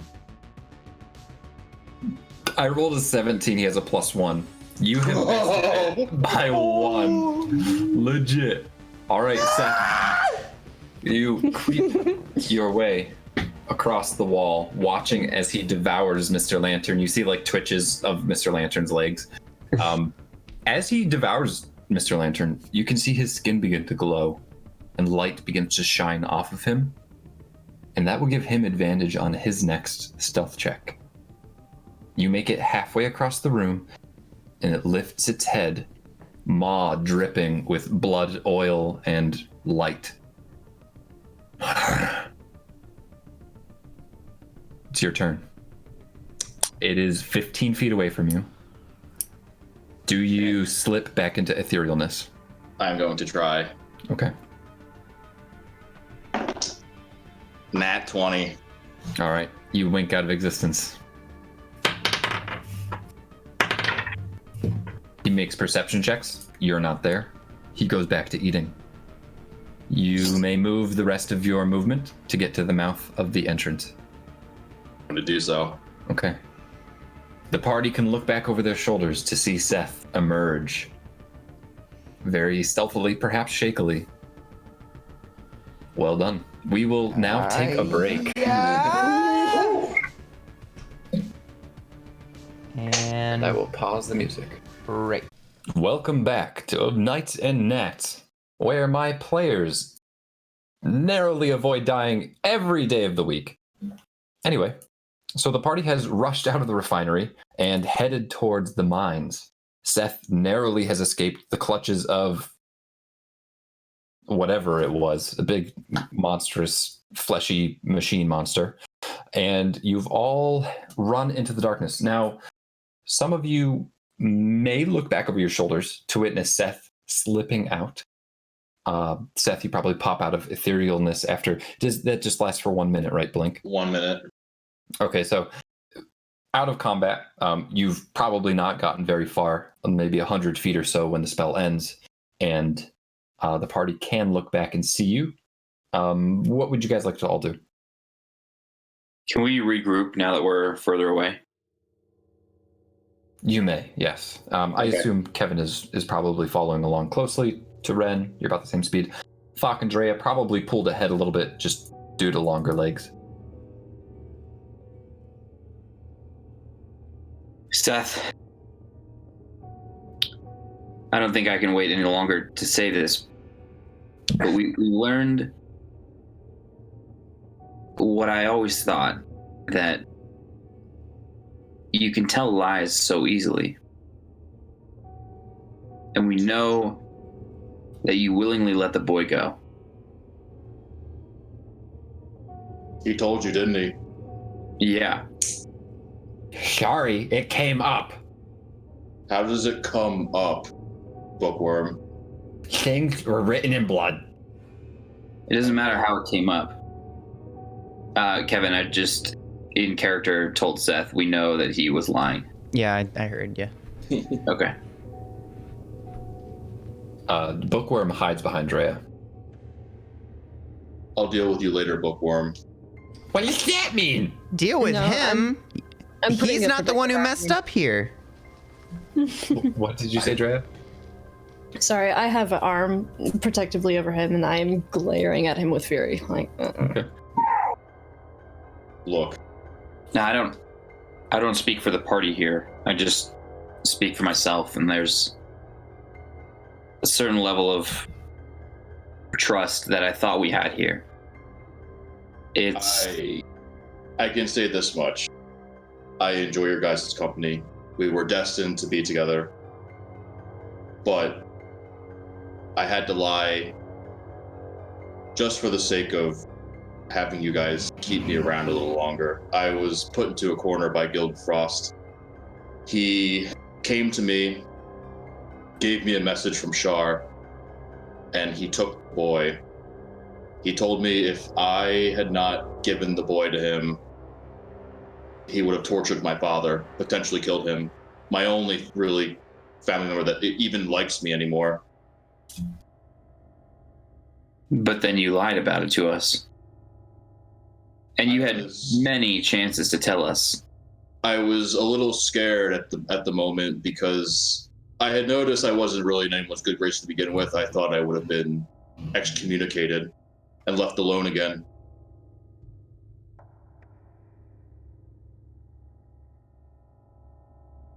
I don't know, unless Unless you convince me otherwise, I just get the impression that you're only in this for yourself. Trust me, I'm not. Thok, did I not give you enough time to barge the door open and run out to safety? Just for a brief moment. Tough to say. Darkness is both an aid and an inhibitor at the same time. But I did escape one way or another. And Ren, are we not in the gloaming again after the first time we were here? I complained about how much I hated it. To help We you. are, but how do I know that you won't just lie to us again?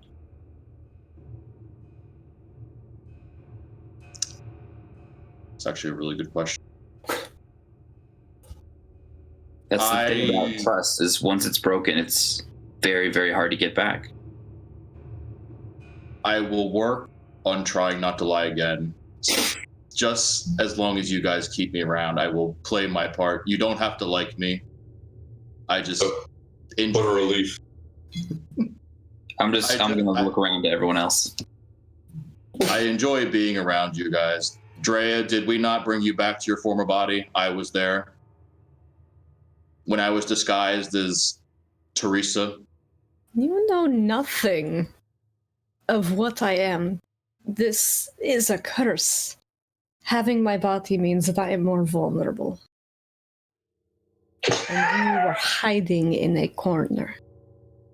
You speak of death like it is a temporary scourge. And I've been living in it for 15 years, and then you come along and lie to the people. These people.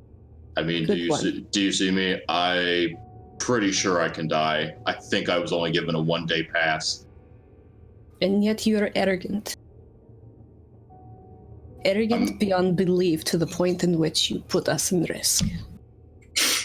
In which you decide to try and threaten a creature which is trying to save us. A creature that reads minds and tells secrets. Yes, I've never been in anyone's mind. And I can use magic because I hate this existence that I'm living. I will leave your fate up to the party, but I am not a part of this. I am not. I mean, if you hate your existence, you could join my new cult. I'm Dre kidding, walks kidding. away with Bookworm, like grabs his hand and just walks away. The timing of it. It's like, well, I guess we could just, fall back in here and make my situation look worse. I agree with Dre. I think if you're gonna stay with us, you have to drop the arrogance. If you know you can die, stop acting like you can't. You don't have a cult. It's just you. You're alone. Then be with us. But be here. Drop the act. I will try not to lie ever again. I will try to do my part. But I will always be religious. And after what I just had gone through back there, I can die. I know I can. It almost happened 3 times. You can be religious. Just I'm religious. I have a loose connection with one of the gnomish gods. Just be authentically religious. That's all I can ask. I'm in a bit of internal turmoil. I've been contacted by Shar and Borisson. I can't be faithful to both. But hopefully that will sort itself out eventually. But that's besides the point. I will try to earn my keep here. Again, I know most of you don't like me. You don't have to like me. I will help you out as best I can, as we were destined to come together, and as you've helped me in the past. But hopefully I can earn your trust back, and maybe use my skill sets to further the party and further our destiny.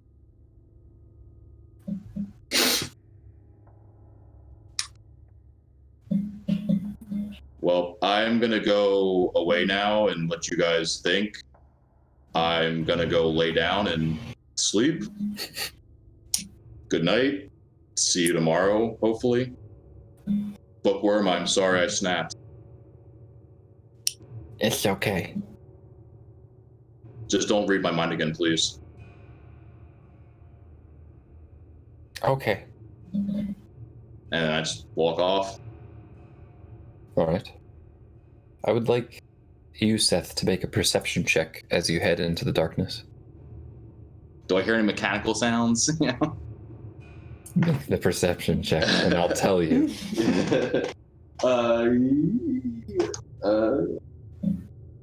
And 21. You do not hear mechanical sounds. What you do hear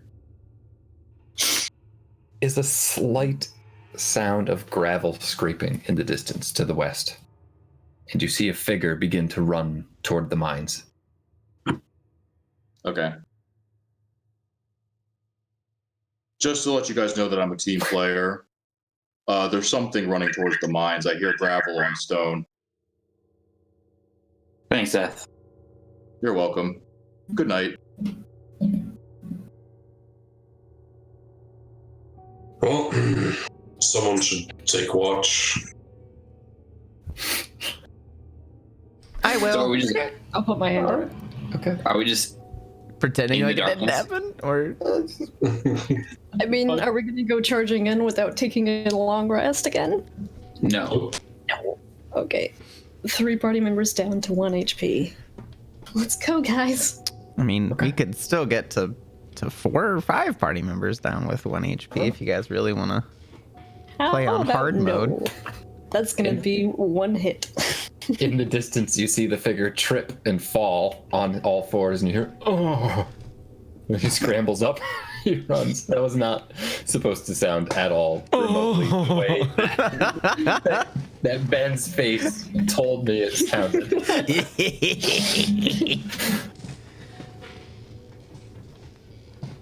All right. First watch is going to Drea then. Oh, okay. Well, fine. Yeah, Kevin, do as Kevin would do. Well, Kevin volunteered, but if Drea wants to do it, Kevin will be like, okay. He doesn't feel strongly. I just saw Tell him to sleep. Ash raise her hand. Isn't it? All right. So Drea and Kevin will take watches. Mm-hmm. Okay. That will leave a small window. Kevin's very small. He can fit in a window. You know what? Bookworm will take the middle watch if you guys are okay with an NPC that I control taking a watch. We trust Bookworm so far. Book No. Book no. One of right, us. all right. One of us. I got this, guys. Kalima. All right. Perception check from Drea for first watch as everyone lies down to rest. Seth, I assume you're just not far from the party. Just kind of. Yeah, I'm probably like 40, 50 feet away, just in my own little corner. Okay. I mean, it's a very wide open space, but it's a social corner. You're social distancing. 18. 18. Okay. Drea. Your party is asleep. Gloamlight is quiet. The dancing neon lights from the ceiling above trickle down across the eerie, craggy landscape of the dark gloaming. In the distance, you see a figure has returned. He thinks he's being very stealthy. You can see him slinking ever so carefully toward the party. Towards us? Mm-hmm. Is this technically before I've had my long rest? Mm-hmm. Okay. I'm gonna cast darkness and kind of stealthily fast walk over darkness on him. On him. It's a 15-foot radius. Yep. Okay. And run towards him and see if I can pin him down in his confusion. Okay. Now, I will grant you can't see in darkness either. I can't? Dark? Seth gets special treatment for his dark. It's magical darkness, so it I have it supersedes written dark vision. down, though. It's magical darkness. But what about... Dark vision doesn't count. It's just an attack with disadvantage. Alright, fine. Sorry. Fine. All right. So you rush in. The darkness falls. You run into it. staring at me like that. Quit that. What am I rolling? An attack roll, because it's just a grapple attack, we'll say. Okay. You can technically make 2. As soon as the darkness falls and you rush into it, you hear. It was a base 15. It's the sound you made before, Ben. Stop it. Professor Milk. Oh. All right, it was not that breathy. All right, Jay, you feel a hand grab a cloak and you yank him back down to the ground. Please. Am I able to drop darkness? Yeah, technically you can drop a really? concentration at any time. Okay, and do I have like a good hold on him, or is it just his cloak? I mean, you've got a decent hold on him, but as rules of the game, he will always have a chance to attempt to escape you. No, I'm not gonna listen to anything he's saying, and I'm gonna try to actually pin him down and grapple him. All right, so Drea throws this poor gnome to the ground. I'm not trying to hurt him. Throws a leg over him. Okay, yeah. Forces him into the dirt, and you just hear, "Please stop." I would like to drop darkness and with bared teeth and just, who are you? Spare me. My name is Richard Quickpick III. What are you doing here? I'm spying on you Why? because I was told to. By who? The leaders of my people. Which are? The gnomes. He's legit crying. The gnomes are dead. Not all of us. The refugees. I mean, yes, the gnomes are all dead, I swear it. I would not betray my people so quickly and easily. Can I make an insight check on him? Sure. What? Oh no. Okay, 13. All right. Not that he was necessarily being deceptive, but I rolled a crit 1. So, yes, you believe wholeheartedly that he is completely lying about his people being dead and that there are gnomes still alive. Which was very fitting for the way I roleplayed him. Can I try to intimidate him by just sort of sitting there and staring at him? Just Make an intimidation check.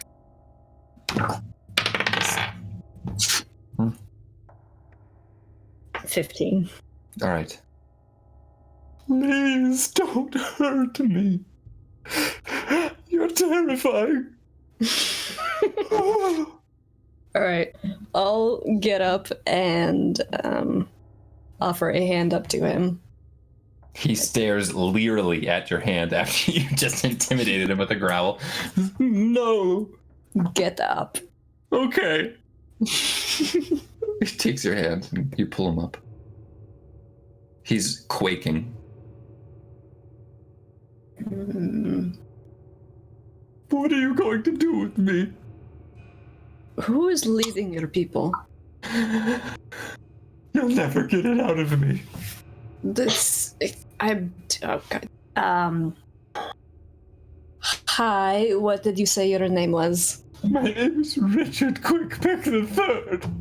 Richard Okay, yes. Richard. My Yes. name is Drea. Hello, Drea. I'm not going to hurt you. I thought you were one of the monsters from the weird scorpion place. Do I look like a monster to you? I don't know. All I heard was noises and things scuttling in the dark. I'm absolutely lying. All right, make a deception check. Imagine Drea deciding not to hurt somebody. Oh, net 20. All right, his 7 plus his very weak wisdom does not succeed. I'm sorry. I had to keep an eye on you. Why? Why not invite us into safety if we are here fighting the evils?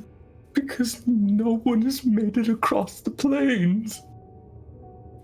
That excuses the actions of watching us suspiciously. How? Yes, because you must be a monster if it's letting you pass. That is debatable, but no. But we have that's made what it I clear- believe. No, that's not what I meant. Horns and whatnot. You are scary. I was born like this. There's a little bit of it. I didn't mean to be racist. I'm sorry. It's okay. Okay, thank you.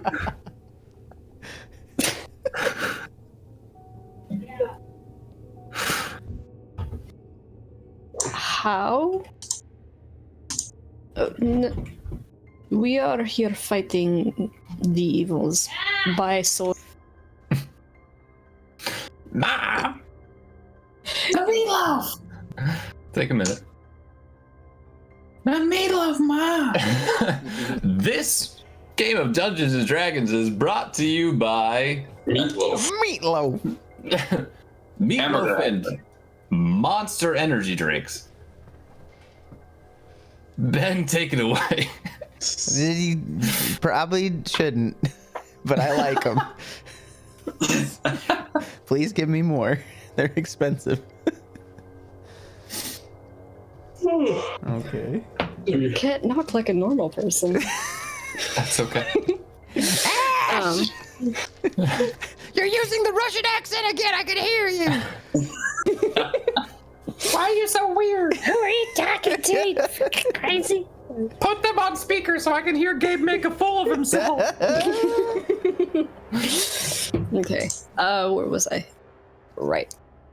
We have fought our way here because we wanted to know what became of our friend's homeland, to see if we could save anybody he's looking for. Well, I guess you guys. I could take you there, but you'll have to pass a test. What test? I'm sorry, it's horrible. I hate doing it. What test? And he holds an arm up and his sleeve falls down. You can see that he's had to repeatedly kind of like score his forearm with a blade. What? What? You want us to cut ourselves? Not yet. Soon. Later.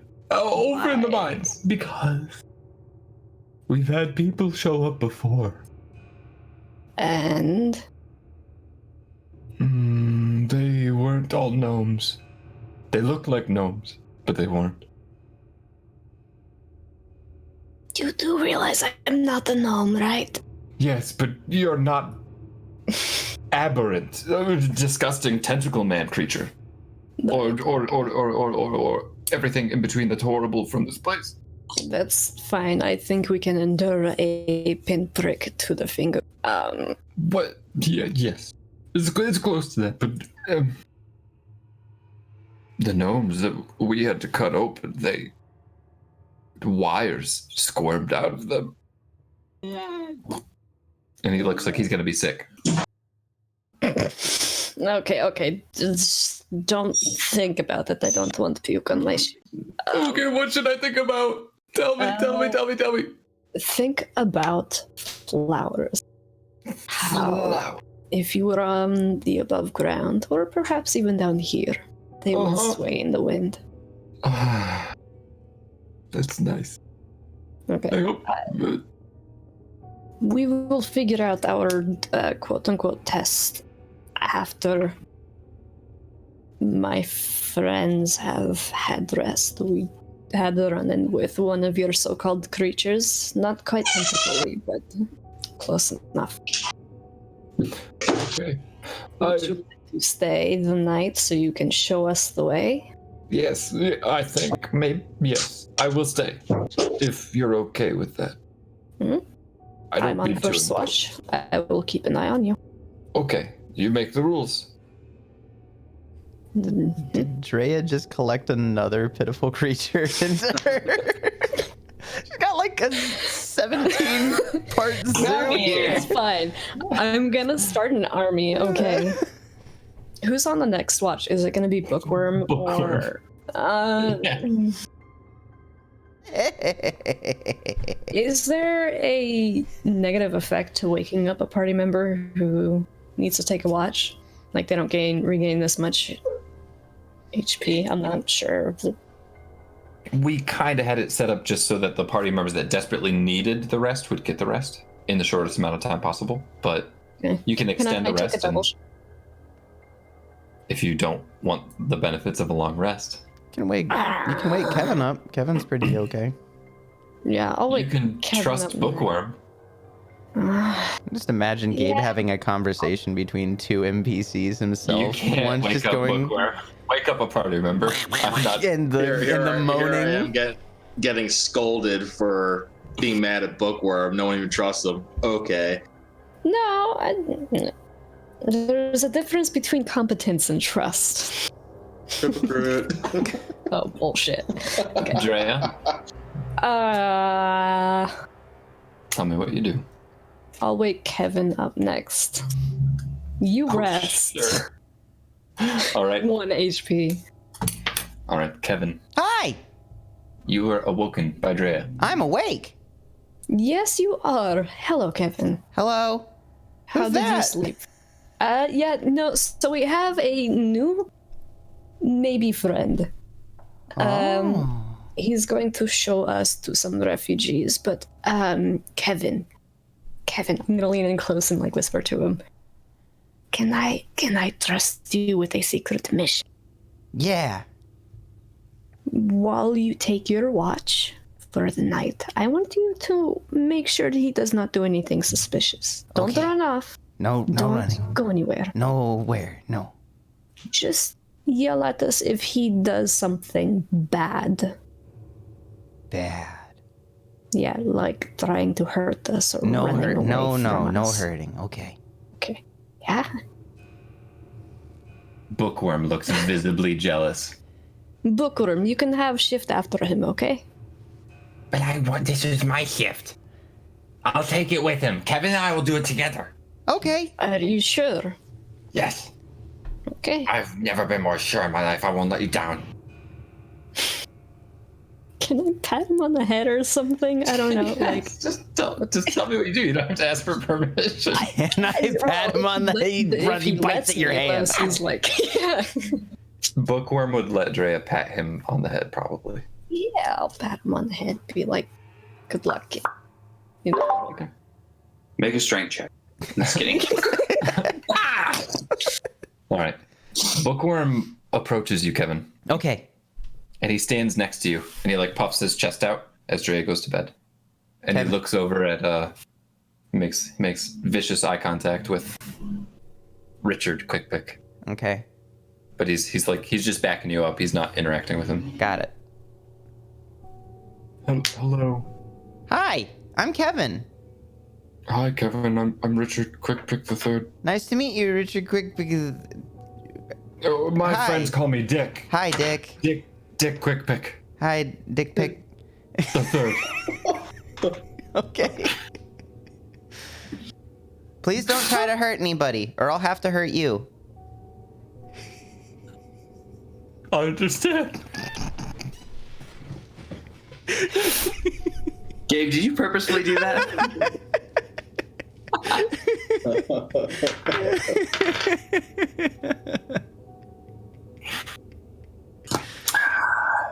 DM Award of the Year. You okay? Okay. Yeah, I've cried a Yeah. little bit, but Kevin This just tells him NPC. not to hurt anybody and just to mind his manners. I will do this for you. Okay. Kevin will sit down and start his watch. All right, Kevin, make a perception check. 15. Okay. Half of your watch. Your watch. My watch! Give me my watch! Sorry, I haven't collected myself fully yet, apparently. Half of your watch passes by. All right. And Bookworm leans in close. You don't detect any threats from outside. Mhm. Bookworm whispers in your ear. He says, I don't trust this guy. Yeah. What do we do? What do we do about this? We just watch him. Okay. I'll watch him real good. Yeah. Real good. Me too. And Bookworm is going to attempt to gaze into his soul. He is unsuccessful. He leans in again and says, this guy's like a really, really well fortified fort. Uh-huh. I can't get into his mind at all. I don't trust him. I can't get into his mind either. Are you trying really hard? No. Kevin, this is important. Kevin will face him and just scrunch his face, like real hard. Really trying to read his mind. What are you doing? Stop that. I'm trying to read your mind. Nope, get out. Stay out. I thought we were friends. Anyone that calls Dick Quickpick the Third a friend can't stare in my mind. Okay. I'll look over to Bookworm and say, he says we're friends. We're not supposed to read friends' minds. That's bullshit, and you know it. I can smell it from here. Bookworm says that's bullshit, and he can smell it from here. Nope, it's not bullshit. You don't read your friends' minds. That's a rule. He said it's not. All right, if you say so. Okay. Just don't do bad things. Easy. Yeah. Oh, okay. Fine. All right. Kevin's not the most effective moderator here. He just doesn't do well with whispers. That's okay. They deal with it. I'm just glad you're here because yeah. If you weren't here, it would be me role playing them both alone. So, okay. Your watch passes unhindered by outside interference. The two NPCs sort of just watch each other. There's a lack of trust in Gabe's internal. Yeah. All right. Your watch comes to an end, Kevin, and the final watch begins.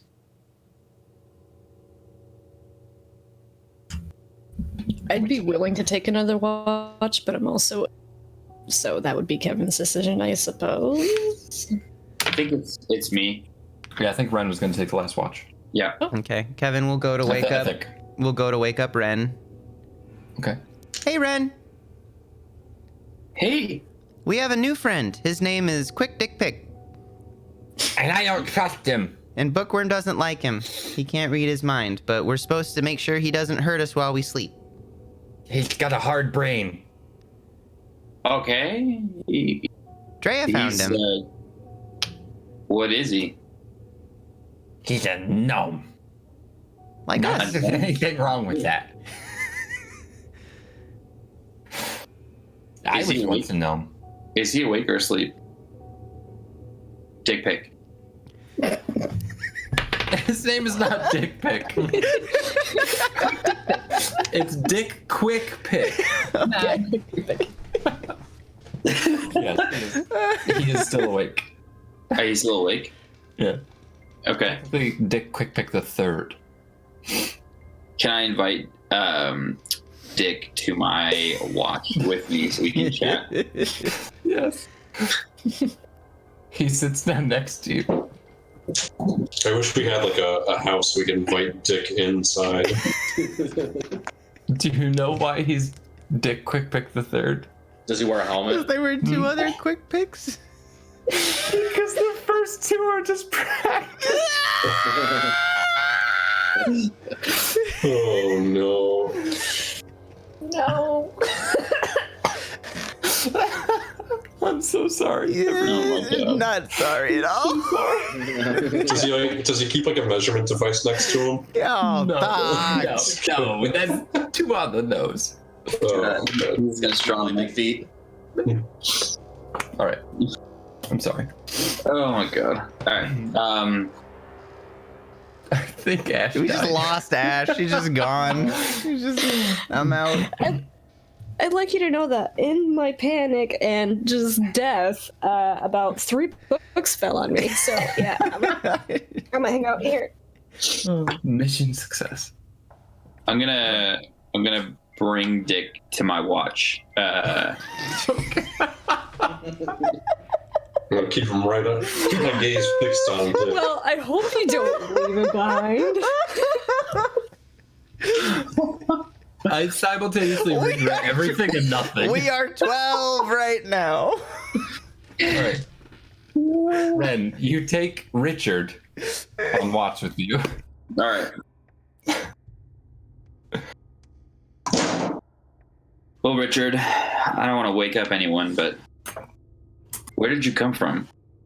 Who are you? I came from the mines. My name is Richard Quickpick III. You can call me Dick. That's what I let my friends call me. We're actually headed toward the mines in the morning when we wake up. Perfect. That's. You look like a respectable fellow. Gnomish too. Are you from a nearby settlement? I'm actually here from Gloamlight. I came back after news that things down here went south. You're unnatural. Okay, that's good. Well, it'll be good to bring you home. Maybe some of your family lived. What's your last name? I hope so. It's Cool Sharpener. Oh.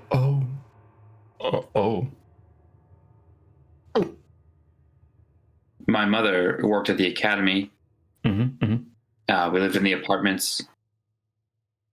Yeah. Like your mother didn't. Your father is actually back at the mines. And you were about to say something about my mother? I should really leave it to more qualified. Is she alive? We don't know. Okay. But do you know where she is? Well, anyone from GCMC? No one came back. That's where it came from. You mean this tentacle monster creature? Yes. Not that. But something came from there. A shade is what reports have said. When was this? It must have been a couple of weeks ago. And then that's when everything started. up there and over there. And okay. Everywhere. How many are left? Hundreds left. The mines are a vast network. Hundreds. Yeah. Thank goodness. Mm-hmm. We came down here. We saw everything just deserted. I feared the worst. Yeah, it's been very, very bad, very bleak. They've only just started sending watches out. The last group, there was a little bit of dissent. Some of the folk banded together and they tried to make for the north gate. Did they make it? Do you know? Oh no, that they did not. They didn't make it very far. We have a very strict perimeter to keep. For whatever reason, the tentacles won't come into the mine. I don't know how you've made it across. No one has come. Well, we've barely made it. Thankfully, we've been able to keep each other alive with some healing and kind of just taking to the shadows. I'm grateful for it. Robert, Richard, Dick. Yeah, thank you. I'm relieved. I thought that everyone was wiped out. The news that my dad, maybe my mom, have still made it out alive, not to mention hundreds more. Mm-hmm. It gives me hope. That's all we have, literally. We're running out of food. We're about to make a run for it. Okay. Well, in the morning, we'll see what we can do to help. That's really all we came here for. Okay. Okay. Well, let's get some sleep maybe, and I'm very tired. Okay. It's been harrowing. That lady, she roughed me up. Oh, she's great. She has very soft hands. It's She like they can haven't been be- used in years. She can be fierce when she needs to. I believe it. She was fierce. It was very dark too. Can I make an insight check just on like his general character? Were her hands really soft? Let's get to the encased in stone. the bottom of it, sir. All right, make your insight check. 10. What are you trying to? This just his. Seems Does he flustered. seem truthful? Yeah, for the most part. He seems Okay. like too nervous to tell lies. Really. Whether that means you're getting like a pure truth, you're not sure. Okay. All right. Well, I'll send him off to bed and I'll just finish the watch. Okay. Good. Ren, I had you make a perception check. Yeah. No. You told me, but I didn't make it yet. It's Okay. 14. Okay. You note no external stimuli. Okay. I would like a wisdom saving throw. Oh. 21. Okay. Very good. Nevertheless, you hear a voice just whispering off in the distance, like it's in the back of your mind. And it says, I am with you, Ren Quill Sharpener. We have experienced death together.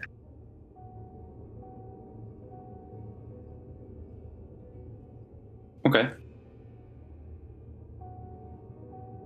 And that's it. I will think to myself, that's weird, and log that away.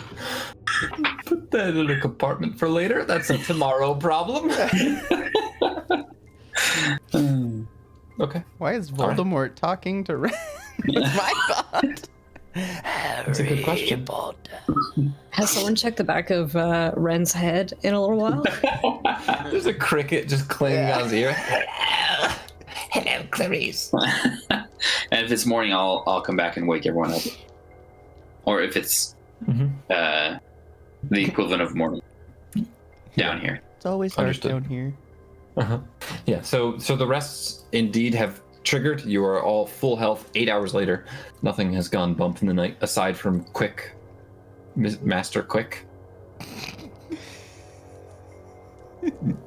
joining the ranks of the party. Revealing how some of us are juvenile, probably, maybe mostly. Morning, everyone. We learned that Richard here Hello. has been sent as a scout from a nearby group of gnomes that are still alive, thankfully, in the mines. So we were headed there anyways, so we may as well go see what that's about. My dad's there. My dad's alive. My mom, maybe. I guess we're waiting to see some more information. Oh, this is great news. Yeah. They do want us to cut ourselves, by the way. Oh yes, that's unfortunate, but you gotta just do a little, a little ouchie. Why? Because we've had others arrive, and they've squirmies inside of them reveal that they are not entirely human, mortal, organic creatures. Okay. By the way, what have you learned about them so far? Not creature. enough. Oh, they're it would be best if you talk to Tyvil Agor, chief engineer. Are you guys all okay with that? Well, I guess that's closer to solving all this. What about that strange fellow over in the darkness, sulking Is it Oh, he'll 'cause come. it's a bookworm? No, Seth. Oh, Seth. Bookworm probably curled up like at your feet, Drea. He'll come with us. Oh, okay, yeah. Well, let's go. Okay. All right. So, I gotta change the music. Sorry. The party heads west.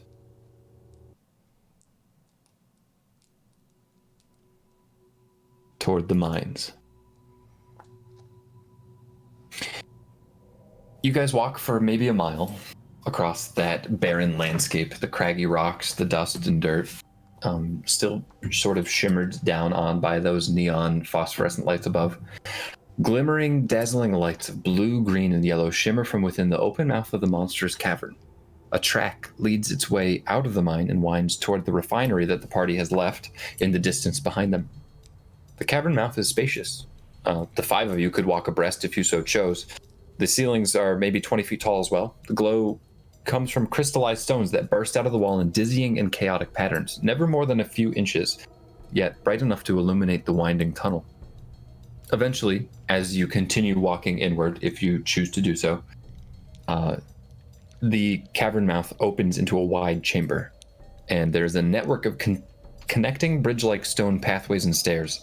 The minecart paths split off here. Every pathway is equipped with one set of tracks, but none of the carts that should be on them appear to be visible. So Richard walks down the path, and he stands at the very center. There's sort of a platform in the center where all of the networks branch off into varying, dizzying directions.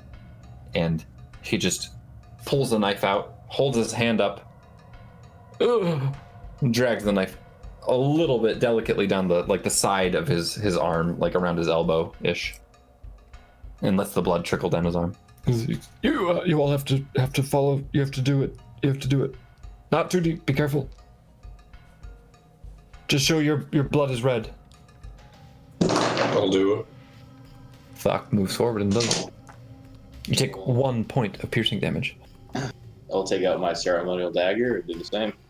All right, you take 1 point of piercing damage. I'll put it up here. Okay. Yeah, as long as you can hold it up, it looks acceptable. My turn. Okay. Kevin does so. Drea.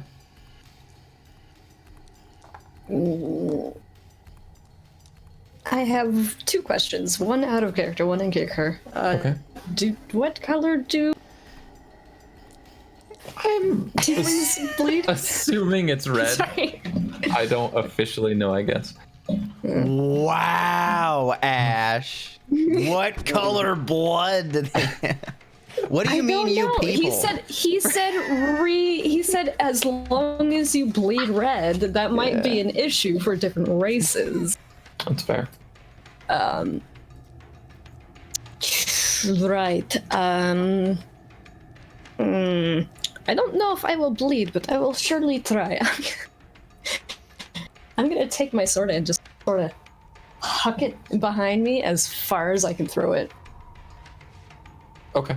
So you hear it clatter down into the various mining shafts below. Yeah. Okay. And then I'll do the thingy. Drea's just looking away like, oh god. Okay. All right. Bookworm looks up at you and says, I can't do it. You have to. What? Didn't he already? No, I started to say that he moved forward, but then I halted. It was a bookworm. The first to do it was Richard. Alright, I'll pick Bookworm up. Is he tall enough to reach this? I guess it's a gnome thing. Alright. It's very small. Yeah, I'll go behind him and put one arm on each side of him and pinch his shoulder really hard and then push his arm up into the thingy, whatever it is. Okay. So describe to me what the blade did. Did you just drive it into the wall behind you, or? No, I'm just trying to get it as far away as possible. For when it's my...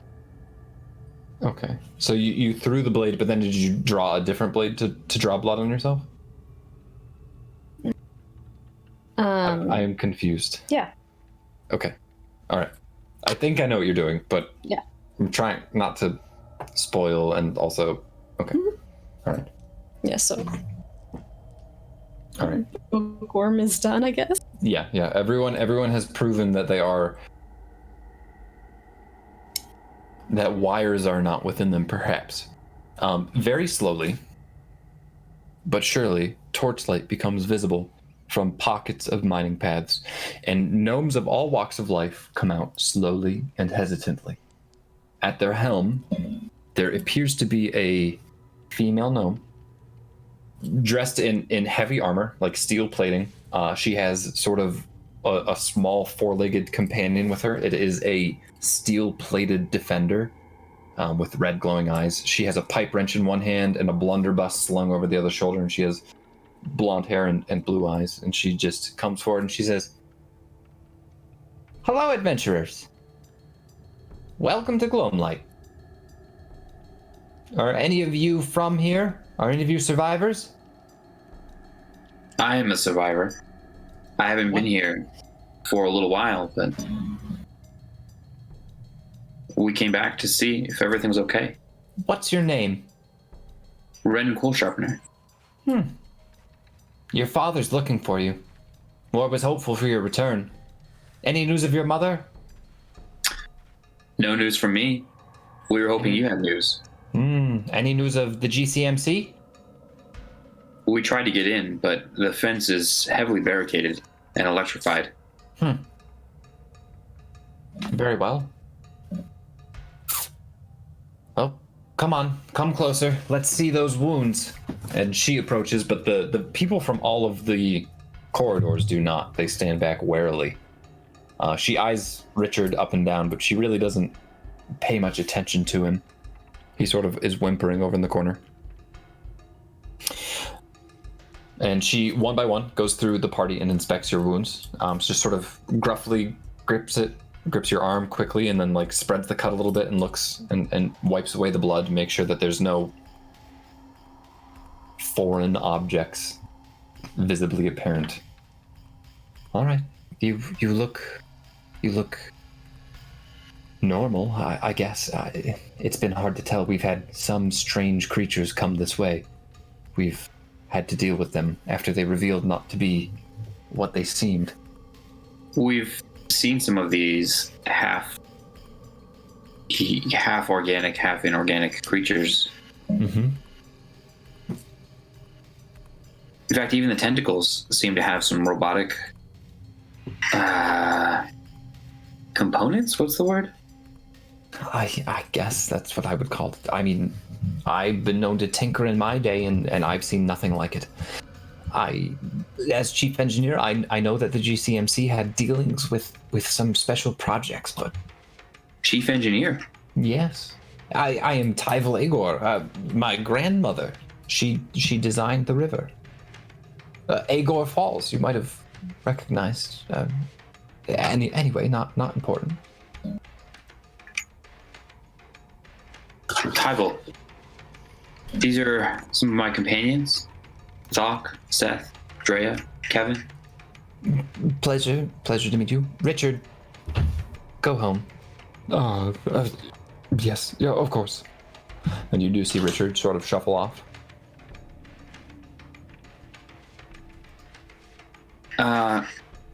We heard you were low on supplies here. What's the plan? Are you just staying in here? Will you leave soon? We are going to need to leave soon, yes. We do plan on leaving. But an expedition headed north toward the gate recently, and they didn't make it far. How far away is that? It's really only a mile, maybe. But we still saw the tentacles come down. Well, the surface really isn't that much safer right now. Not safe. The surface isn't safer than this place? Well, I'll just look at the rest of the party. Maybe it's a little bit safer. Okay. I mean, even a different cavern would. It's just anywhere but here with that thing. We can offer you shelter for a time. I'm afraid we can't offer you food. We still have some of our own. That's a blessing in itself. Do you have somewhere safer that we can talk as a group? Sure. We can head into some of the abandoned mine shafts. Follow me. Perhaps I'll fetch your father. Yes, please. Okay. All right. So she does indeed. She beckons you to follow. If you wish to speak with your party first, you can. You can let her get a lead, but she is waiting for you. Okay. Guys, I think we're safe here for a little bit. Thankfully, after everything we've been through. Woohoo! Maybe we can get some answers. I'd like to see my dad, and then I've got about 100 questions for this chief engineer. I want to see when this thing appeared and if there's a way to shut it down, or any origin or weakness or anything that might help us. May I come with you when you talk to this chief engineer? Yes, please. I was going to see my dad, and then maybe we can sit by a fire and ask some questions. Very well. Could I also attend? Yes. I can sniff out a lie. In fact, why don't you guys go with the chief engineer first, and I'll go see to my dad and join you. Very well. Take as much time as you need. Okay. Ren, you head into the masses and you seek out your father. It doesn't take terribly long because he has heard of arrivals and he came out to search as well. From Bear, as you know, an older gentleman. He sees you, he lays eyes on you, and he gives you a warm smile, which is nothing like the way that your mother regards you, and he rushes up to you, but he stops short and says, "Ah, Ren, it is good to see you. Where is Avi, your mentor? He is not among your number?" No. Things on the surface aren't perfect either. We were attacked in a city up there. Avi was with us for a long time, and ultimately, he met his end. I'm sorry to hear that. I know he was important to you. He was. I'm afraid I haven't heard news of your mother yet. I know you two aren't very close, but she, I don't think she made it out of the GCMC. Well, we're not, but I still want to know if she's okay. It's good to see you. I'm so glad to see you're okay. Yes, it's been tough, but not terrible. What happened? Oh, a few weeks ago, all hell broke loose. At first, it was just little things. Some of the bots in the communities had gone haywire or rogue, and they would start to attack people, and it was a death here and there, injury mostly, nothing crazy. And then the river began to freeze, and nobody could stop it. And once the river froze, well, there was nothing to stop the Brimsink Trench from heating. And once the water stopped, it came out. Of the water from the trench? From the holes, the sinkholes. The Demogorgon. It crawled out, and it destroyed everything in its path.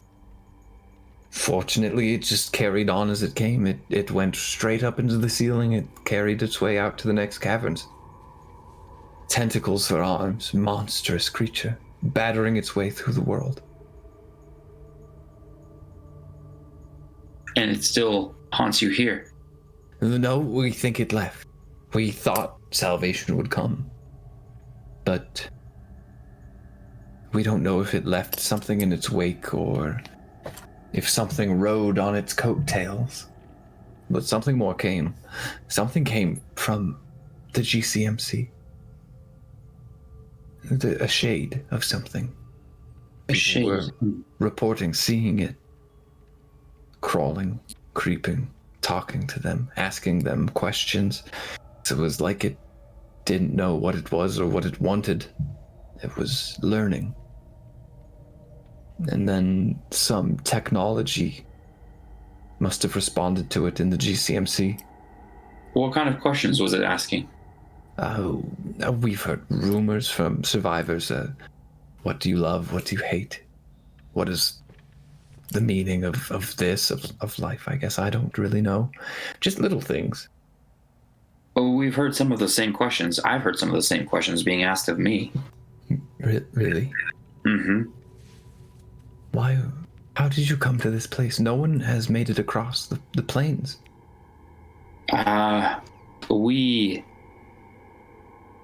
We've had to battle these steel scorpion creatures. Okay.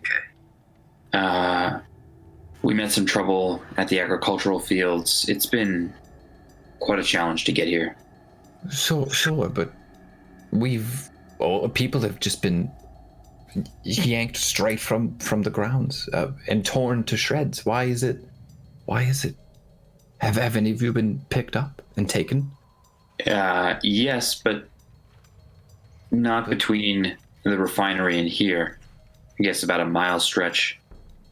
It's a safety zone, yes. It has taken a few of us, and we've had to go rescue them. But it didn't kill them? No, it seemed to just deposit them in a kind of holding container. We haven't heard any survivors. Anyone taken has been torn to shreds. Maybe it doesn't understand us or know what to do with us. Maybe we're too new. Maybe. We did see something unusual. What did you see? The hole that was left in the ceiling. Something came through it. A man with black wings.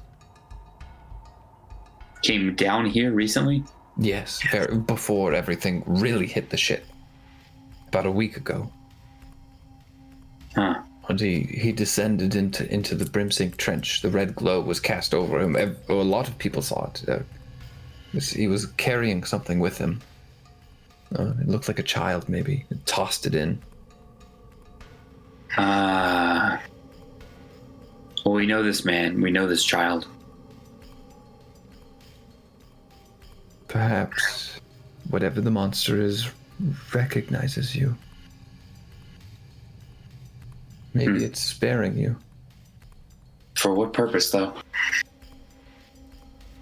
To torment you more, I don't really know. I'm just glad you're here, son. Me too. Me too. So, do you have any of your materials down here for enchanting things? I have some of my. I managed to carry off a personal-sized loom and some materials. Not much. A few of us may need a few reinforcements if we're to continue here. Sure. But I would like to go see the GCMC. Did you collect anything from those scorpions? Steel scorpions, you said. I'm sure if there's parts on them, I could do something with them. We could go get some. We had to leave in quite a hurry. We nearly escaped with our lives. Perhaps best to leave it behind then. There's still one alive back there, or something. Okay. Well, I'm glad you're alive, Ren. I'm glad you are too. I thought everything down here was dead when we saw the entire city just deserted. Well, if you call it alive, I don't know how long it will be before we attempt to make a run for it, but I doubt there will be many survivors if we have to do that. Let me kick it over to the rest of the party, chatting with Tyvel. Okay. Yeah, you can just join them. I mean, that conversation took all of 10 minutes maybe, and then Okay. you can catch up with the party.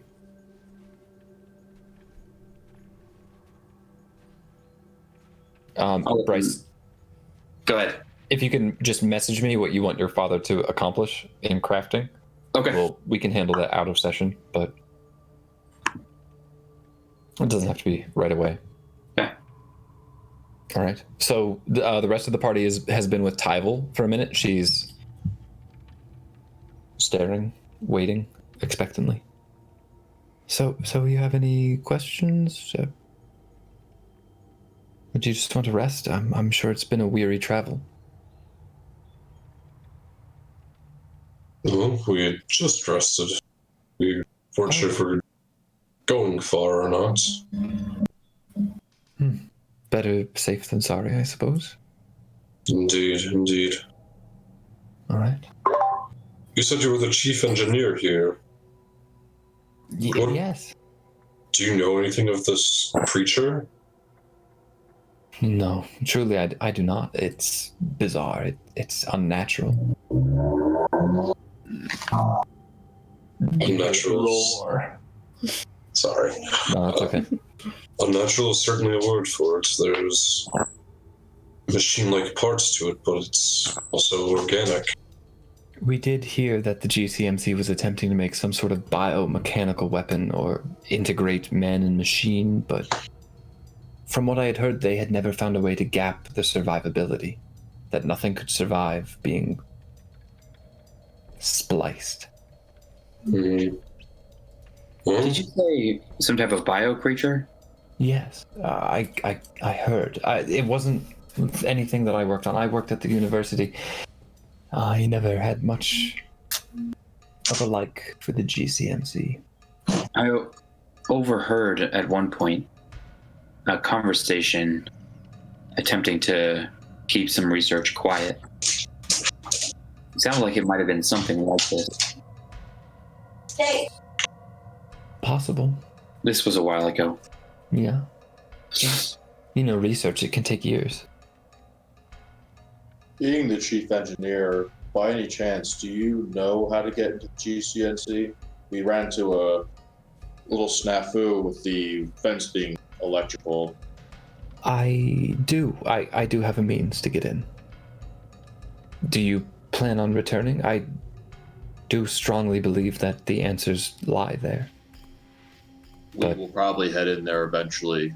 We've come to know that whatever this creature is up above, it runs on these crystals, but they're not really crystals. We were able to destroy one, but it seems to be more scattered throughout the land.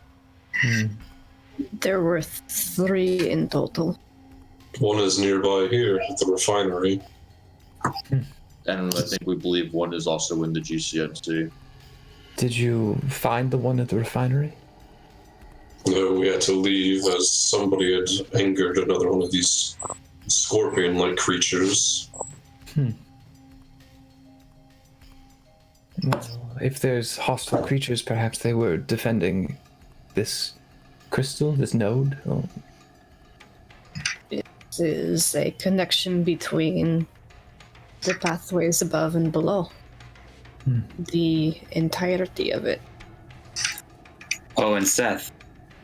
Looks like one of the Dumai dropped Teth down into the Brimsing Trench.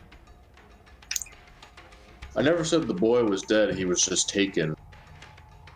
I'm just letting you know what became of him. I had a feeling we'd run back to him eventually. Gilded Frost seemed to be tied to us in some way, shape, or form.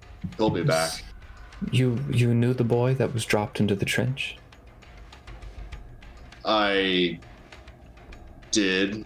I kind of gave him away for my father's life, but yeah, I knew him. A child. That makes sense. Care to elaborate? All of this started when the boy was thrown into the trench. So, At first, the monster seemed to have a childlike innocence. For a time. Until...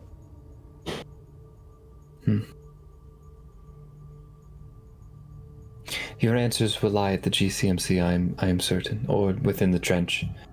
Please, take this. And she takes an amulet off of her neck, and she hands it to Ren. And she says, This will deactivate the fence when you approach. By any chance, when you saw the boy, you didn't see a man with broken angel wings? The figure that we have reports of dropping the boy in the trench, he had full wings and he flew back from the way he came. The path of the Demogorgon. That's not. But rumor, hearsay, visions from afar, witness accounts, they're unreliable. I've met this guy multiple times. He's been growing his wings, so the reports are most likely true. He is a Dumai, and if you see him, stay far away. At this point, we're trying to avoid everything, really. But we will try. All right. What would the party like to do? You are more than welcome to continue asking questions. Was there a power source here, or was that in a different place? It's hard to say. It seems that some of the creatures have been able to use organic material, and that the crystals have been some of the creatures' favorite food. And in other events, it's been people, or just parts. What does it seem to want? I don't know. Does it just kill mindlessly? Does it choose? Sometimes. It didn't try to kill until someone tried to kill it. And that's truly when hell broke loose.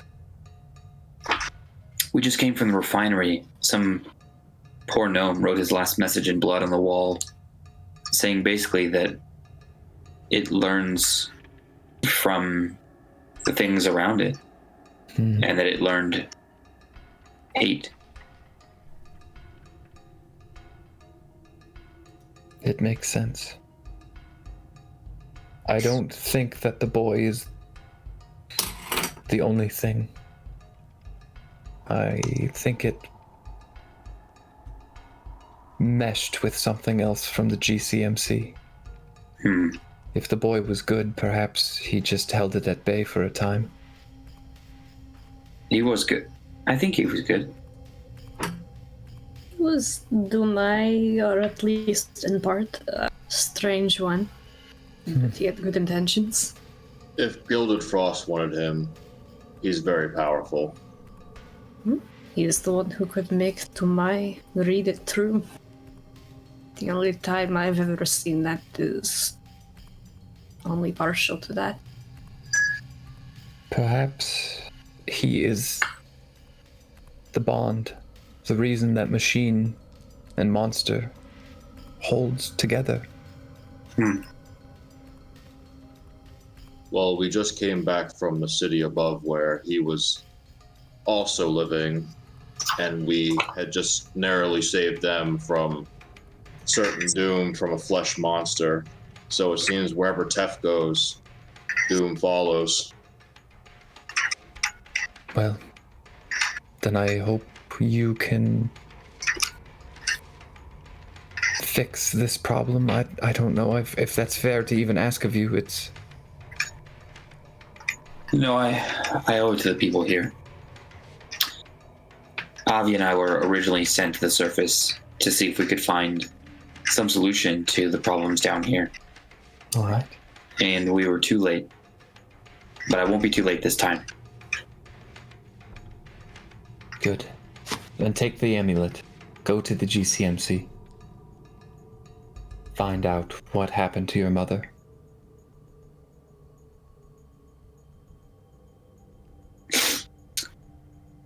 Okay.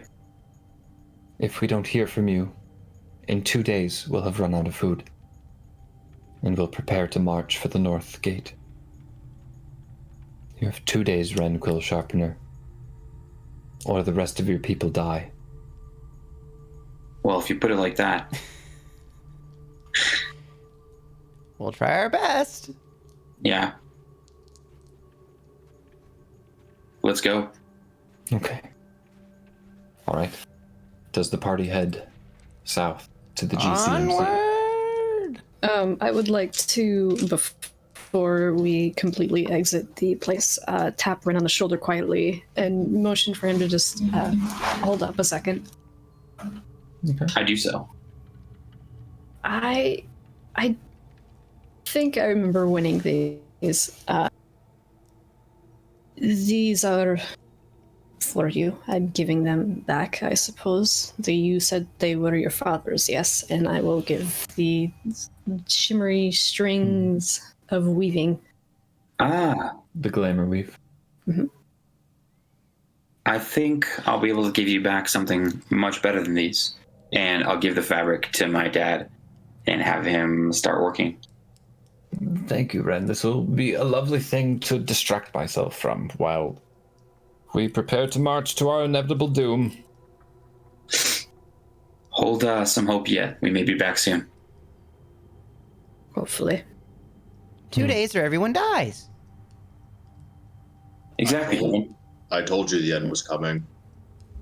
The end has been coming for the past everywhere we've been together, so. The end is always coming. I knew the new world was coming eventually. I'm the Just trying to stay a Doombringer. foot ahead. Kevin probably would say that. I bring about the end of the world. Everywhere I go, is calamity. All right. So does the party head to the GCMC? Yeah. Yes. So you head south into the darkness. You're heading east a little bit, crossing over the Agor River, and you see the shimmering of the fence in the distance. As you get near, Ren, indeed that shimmering does fade.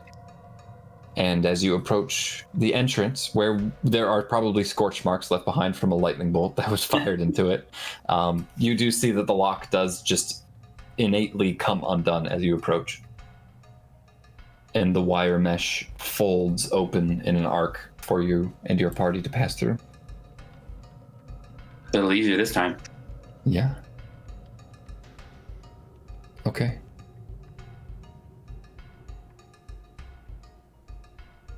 All right. Not too far in. Ren, you know the path like the back of your hand. You studied at the GCMC briefly as a younger man. And you follow the road in. You pass by that abandoned way station that may or may not have controlled the entrance from the inside. And you head towards the precipice, the edge that overlooks the Brimsink Trench. And you can see, indeed, the red and orange hue of light sort of coming up in billowing waves of smoke that are coming out of those untamped trenches. And before it, there is a large circular elevator, almost identical to the one above. The elevator beyond the perimeter of the defunct fencing is indeed very similar to the ceaseless elevator that you had already traveled. However, the stations, if you recall from above, where the little gnome bots would have been positioned, all of those stations are unmanned, and there's no evidence of gnomish bots to power the elevator, even if there was a distinct lack of power that seemed to be proof enough that the elevator would not work. The main conduit power box did, however, appear to have its panel torn off violently. Aside from the barren elevator, beyond the party could see the precipice that overlooks the GCMC down below, and the Brimsink Trench that earns its name as sulfuric stink spews upward in warm drafts from the exposed sinkholes that give off an eerie orange-red glow. So the elevator is up at the top. However, the main panel has been torn asunder instead. Well, I'm no electrician, but we're not getting a ride down there until we fix whatever's going on here. Okay. Do you approach it, Ren? Yeah. You see a series of pulleys and small gear wheels, and you see a completely shredded and ruined, like, series of fragments, just barely trace amounts of what looks to be some sort of what would have been like a rubber tread or like a track that must have been ripped out of it. Make an intelligence check for me. Oh yeah. 23. Okay. For some reason, the words, "I hope you didn't forget the rope," come to mind, which you so nearly left behind. I throw this dog in. Okay. Then I know what to do. Come here, dude. There you go. Alright. I get out my rope. Okay. You see the frayed ends on the rope. You realize that it could certainly have been used in a fashion similar to this. You know that magical items in particular are strengthened, incredibly hard to break without magic itself. So you can fit the rope in and command it to climb unendingly.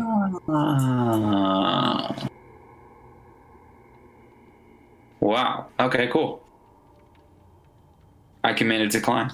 Okay. The elevator does appear to work at the call of your voice, Ren. Although it is just the rope that you made with your mother's assistance. Still functions just like it always did. Mm-hmm. Lucky we had this. Mm-hmm. Everyone aboard. All right. What would you guys like to do?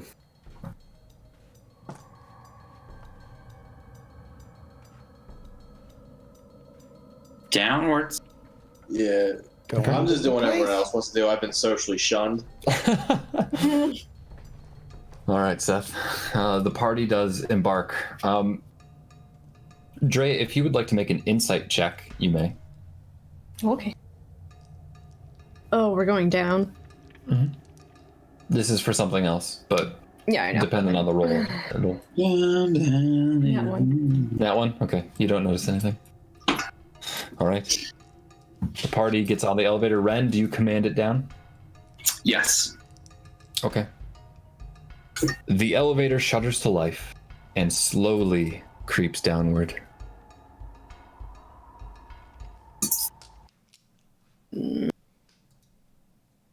If we are going down, then that means we are going into the blood vessels. Something. I don't remember. It was hard to remember, but when I was there were synapses above and things and underground. It was something else. It connected everything. We have to be careful. This is the place where they said that the Dumai dropped Tef down in the Brimsing Trench. Normally this is cooled by the waters, but the waters were frozen.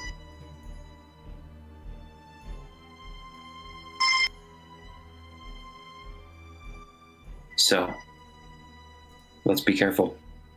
Mm-hmm. All right. And I don't know if it'll do us any good, but the words from the dying gnome before said, "Do not teach it hate. We should have shown it love." I don't know how to defend from something that might attack us without attacking again, but just something to keep in mind.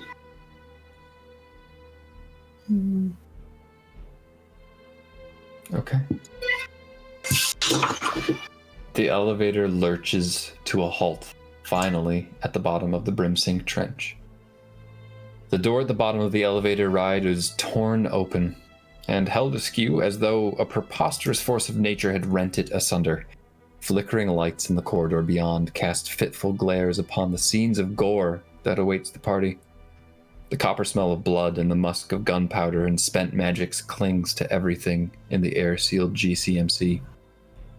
The party would have to step over clumps of organic and machine-like matter to reach the T intersection 20 paces beyond and continue in deeper. As you step forward, the corridor shudders with a groan of steel and stone, and begin to shift as segments rotate downward and snake out of view on their own accord, replacing segments of the hallway with pristine hall and working lights.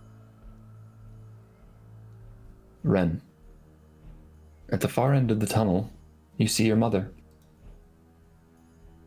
She cocks her head to the side, crosses her arms before her, and she says, "I see you remembered your rope at least. That's good. Now, be the adult I've always needed you to be and get back to work." As she screams, I need a wisdom saving throw. The party does not see her. Oh. Yeah. Critical success. Very good.